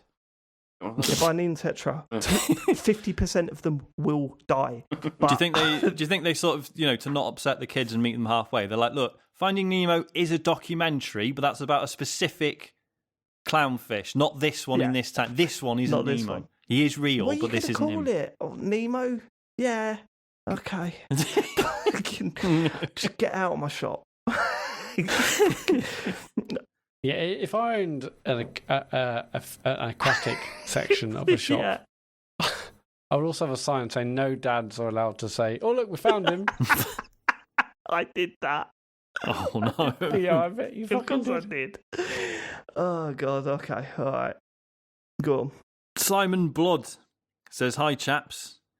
Back at the beginning of December, it was my son's 8th birthday. As much as he was excited for his presents and such, he was much more excited for something else. In his world, something huge, because his birthday was also the day of the latest Fortnite event. He'd been counting the days, watching his favourite YouTube channels, waiting for the day Galactus rose from the ocean. He was all logged into his lobby hours before the start, as advised, waiting for it to begin, when, 15 minutes before commencement, he was kicked from the lobby. He rebooted. He rebooted, but he couldn't get back in. Hot tears rolling down his face. I was enraged, my mind racing, wondering how to get the address of the head of Epic Games. Anyway, my question is there anything that has made you regret getting your kids into games? P.S. I managed to log him into my PS4 5 minutes later. 5 minutes before it started, so it all turned out okay. His little face lit up. It was amazing. Regards, Simon. Wow. Isaac's not really into games yet. He enjoys watching me play stuff, so I can't really. I don't know. My one was before I created, because it's quite a process creating an Xbox Live and an Xbox profile for your kid. Isn't it? Right, it is a process. They need the email, they need the unique gamer tag, and all that sort of stuff. It's a bit of a ball ache, so I put it off for a while. But the regret that I had was him playing FIFA, discovering FIFA and playing FIFA, and he would play FIFA every single day, and I would play it in the evening with my mates, and it would always go like this. The game would start. I'd try to do a cross field pass or whatever, and I would shoot at the goal. And he's changed back to default controls, because I'm of an era where the controls were completely different, and I haven't been able to break away from that. So I have to change the controls to custom controls. And Harry he used to switch them back, and it used to infuriate me because it meant that I had to turn around to all my mates and go, Can we pause? I need to change my controls. Everyone would be sighing. Just set him up with a profile. I can't be bothered. Yeah, so that was my regret. Definitely. I can't think of any. I can't really think of anything that I really. You just buy them in their own system, don't you, to avoid this? Mostly, yeah. That's what you do. It does solve a lot of problems, but then you get other ones with the whole screen time stuff and all that. Are they playing any of your new consoles?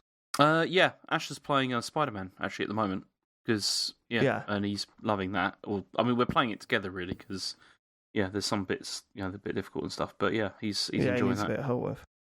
And what about the Xbox? Have they tried anything on that? Some Minecraft. You won't let them near it. No, because they both really love Minecraft. That's the main. I mean, the main thing that Rachel plays is Minecraft. She plays it all the time at the moment, particularly with her friends. Like once they finish schoolwork and stuff, they're just on that for quite a lot of time because it's great. I'm assuming the loading's no better on the new machines with Minecraft though, right? No, that's the thing because it's all server-based loading. Isn't it? I thought that it would load faster on the Series S, but it doesn't. It's still the load screen is still low. It's still slow. It's pulling it all down from a server rather than loading the assets from the game content, right? Yeah, but they also play on Switch as well, and the Switch version of Minecraft is not good.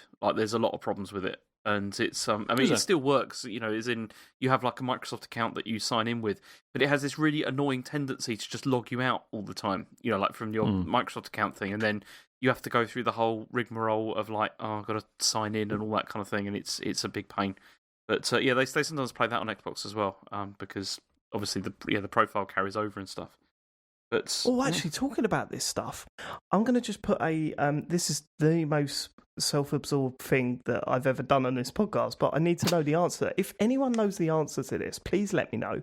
So Harry now has his own gamer tag, right? He's got his own profile, but when he plays FIFA, whenever he goes back to a menu, to the main menu, so say he goes in to change some settings and he goes back to the main menu, it shows him the splash screen of stuff, the updates, every single time. So if he goes into Volta or whatever and goes, actually, I don't want to play Volta, I want to play a normal game, he presses B, goes back to the main menu, it shows all the news at the start again, and you have to wait, click A to go to the next one, click A to go to the next one, and then you're in it again. And then when he finishes a match, it goes to the main menu, click A to read the news that he's just read again. You know, it's really annoying. So if anyone knows how to get me over that, that will save me a hell of a lot of frustration because it's pissing me right off. So that was just a really personal thing. That I've Googled it. I can't find the answer. So if anyone knows. Right, okay. Is that, I guess? That is that. Nimrod Hicks says, given that Turner and Bell are a UK-based company specialising in leather dog collars, what product would Murray and Farley sell? Oh, God. When I've already got the Rusk market sewn up, so I don't need to... That's true. Yeah.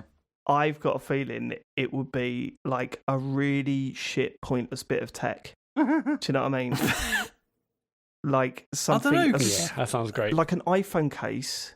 So not a bit of tech really, but an iPhone case where you could put your car key in the top or something, and that it would be something like that. But it would have a really good name because Matt's doing all the marketing for it. James is barely involved. He chucked the initial idea out there and then washed his hands of the whole thing. See, I think Murray and Farley James sounds does the quite voiceover. sort of rustic. I think they make like rifles or something. Oh yeah, I see. Based on the names, not their Yeah. personality. Murray and Farley's like a vitamin supplement supplier, isn't it? I'd take that. That's what that'd be. Yeah. I don't Murray know, and Farley. like baby food or something like that. No. Murray and Farley, it'd be like Farley's nuts. rusks. It'd be like mixed nuts Yeah, that you yeah. get in Holland and Barrett. Little snack bags of nuts and Yeah. shit. Yeah. Chickpeas, dried chickpeas. But what about Farley and Murray? That's a PI That's organisation. a isn't legal it? That's firm or something. detectives. Yeah. It's funny how you Yeah, switch we're it around. detectives. Farley and Murray is definitely solving crimes. Murray and Farley is definitely selling nuts. Which would be worse. Is it because Farley sounds a bit like barley? That's what it is, isn't it? That's where my mind's going. Yeah. That's definitely it. Yeah. Okay, Farley and Murray on the case. What's been happening, boys?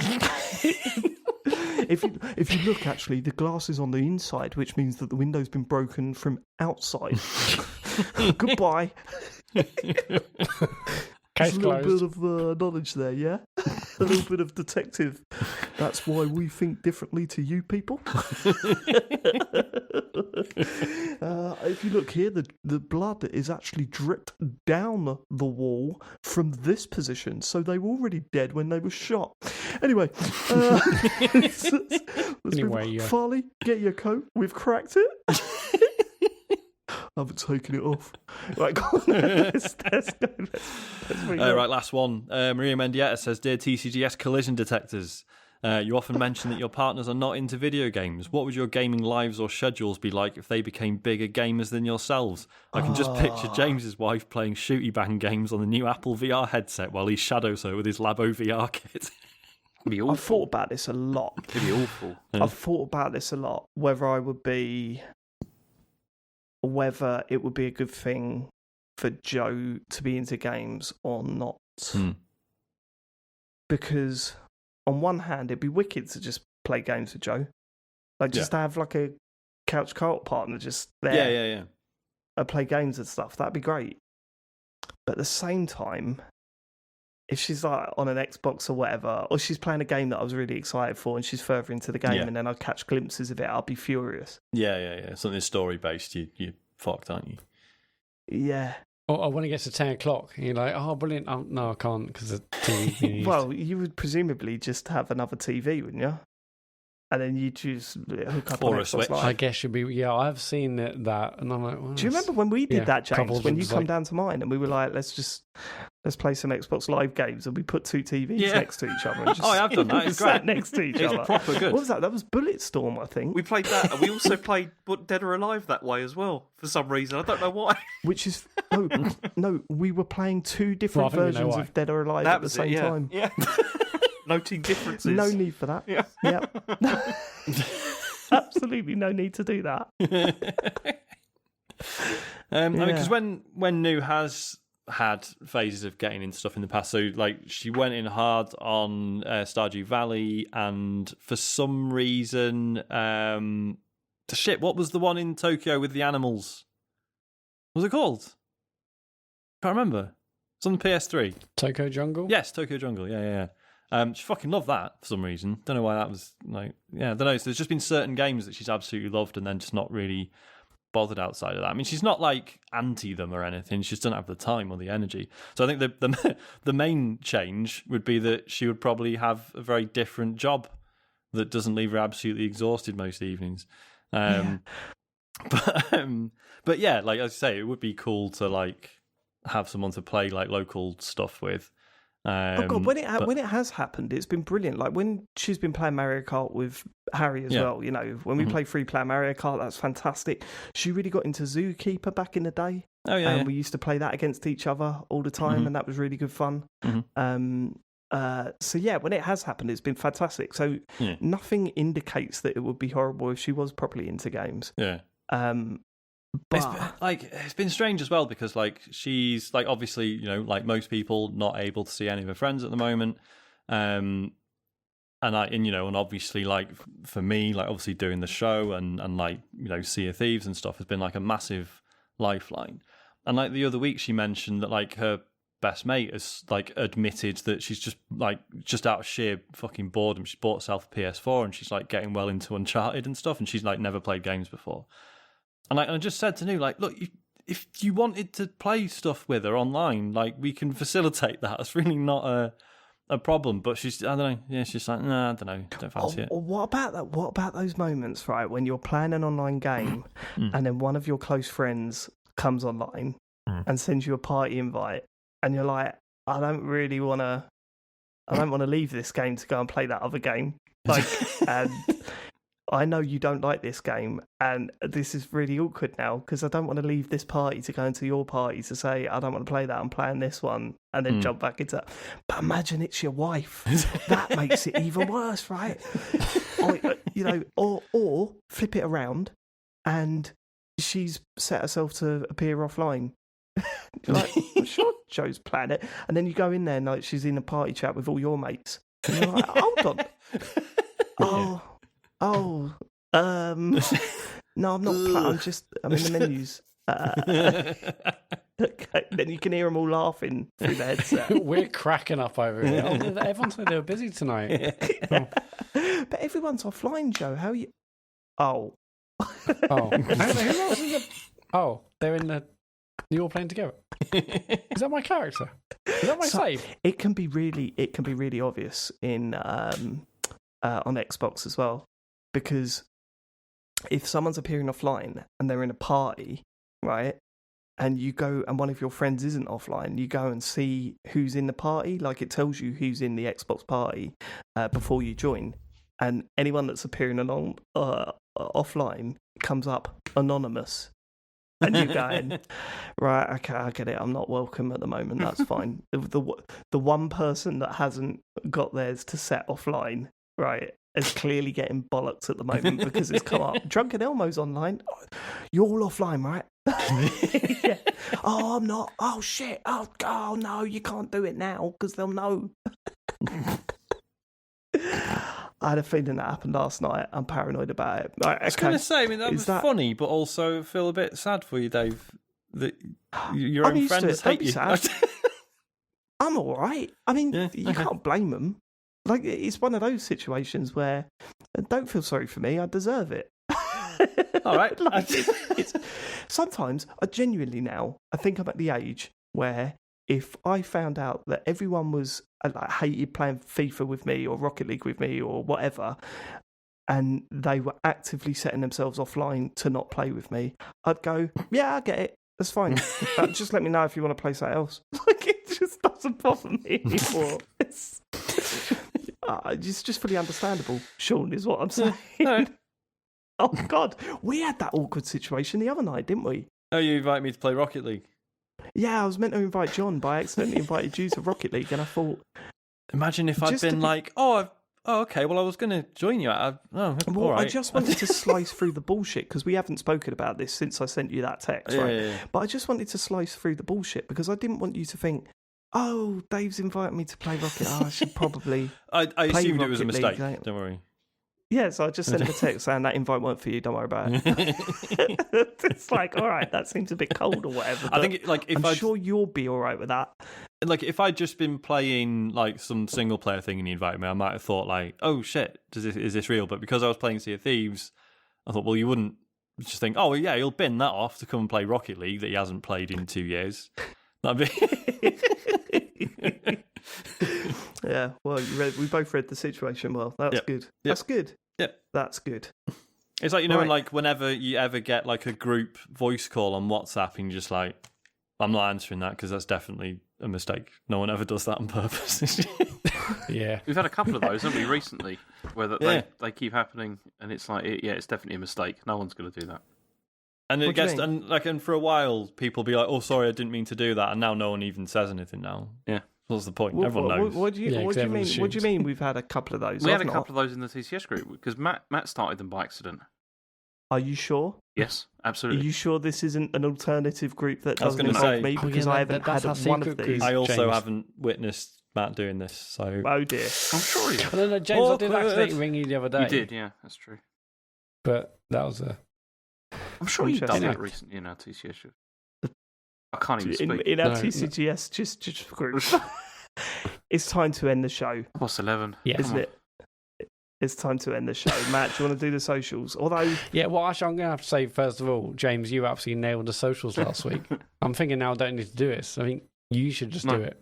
should we let him do it again? No, I don't want to do it again. Yeah, it was so good, James. All right, go on then, James. I don't want to What do are it the again. socials? I don't want to do it again. It was a one-off. No, you did such a good job of it. Yeah, you really did. All right. Okay. James, what are the socials? Okay. So, as usual, we do appreciate the feedback and the questions that we get from you. And if you'd like to contact us, you can at tcgs.co/deartcgs. Or you can contact us on Twitter at tcgs.co. We also have a Patreon, and we... What? At tcgs.co. Yeah. Sorry, go on. We also have a Patreon, and we do genuinely really appreciate every people that subscribe to that. It means a lot. And if you've got Amazon Prime, then you've also got Twitch Prime, and we'd really appreciate your free sub. So if you can do that on the Twitch site. I don't know what what's the streaming situation this week. Sean, are you doing this on Thursday? yeah, Chicken so we Police? should be back to normal. I had to skip last week because on Thursday night Isaac didn't fucking fall asleep until about 9:05, and I was like, I'm not recovering from this and then doing a stream. So yeah, so I will, this Thursday I'll definitely be playing Chicken Police. Okay. I'm gonna pop up at some point, I think, and play that Sega game that Yes. that Balan This whatever. whole bit's useless, isn't it? Like at Yeah, some do point. Balan, yeah. I might play that, but I'm also going to be back on Friday to hopefully finish Little Hope. Although I've got to play all the stuff that I played the week before offline, and I just can't bring myself to do it.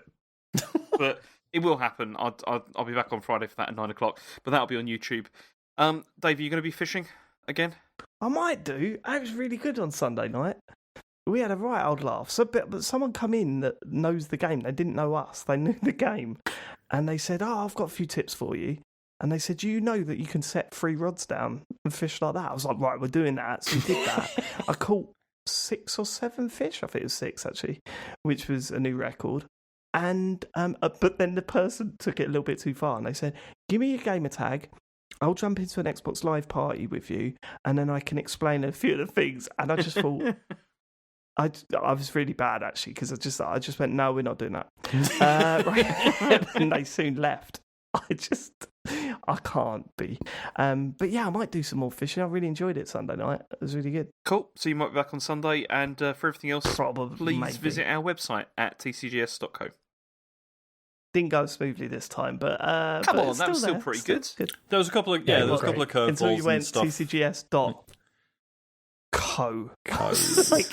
like you were upset that was our domain. Like that. I'm fine with that domain. That didn't I've quite made work peace out. with that now. It's okay. You made peace with it. Yeah. Made You peace weren't at with it. peace with it. Oh, it's fine, isn't it? It's just there was that whole rebranding thing, wasn't there? I don't want to get into that again. Come on, it's like 11:30. Okay. Cool, Matt. Right, we will catch you next week for another thrilling episode of TCGS. What's Sean going to do on Sea of Thieves next week? Find out by tuning in next Wednesday. And the last 2 weeks I've not talked about it because I know there's nothing new to say. There's a new expansion for it. Fuck off. Thanks for living it. We'll catch you next week. We love you all. Goodbye. Goodbye, everyone. Goodbye. Bye.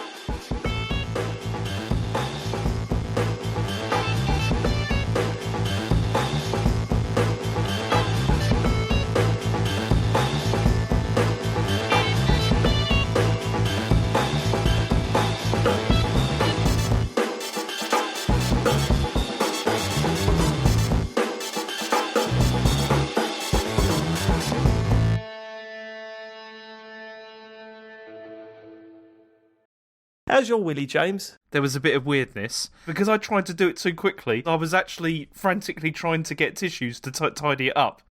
Awkward.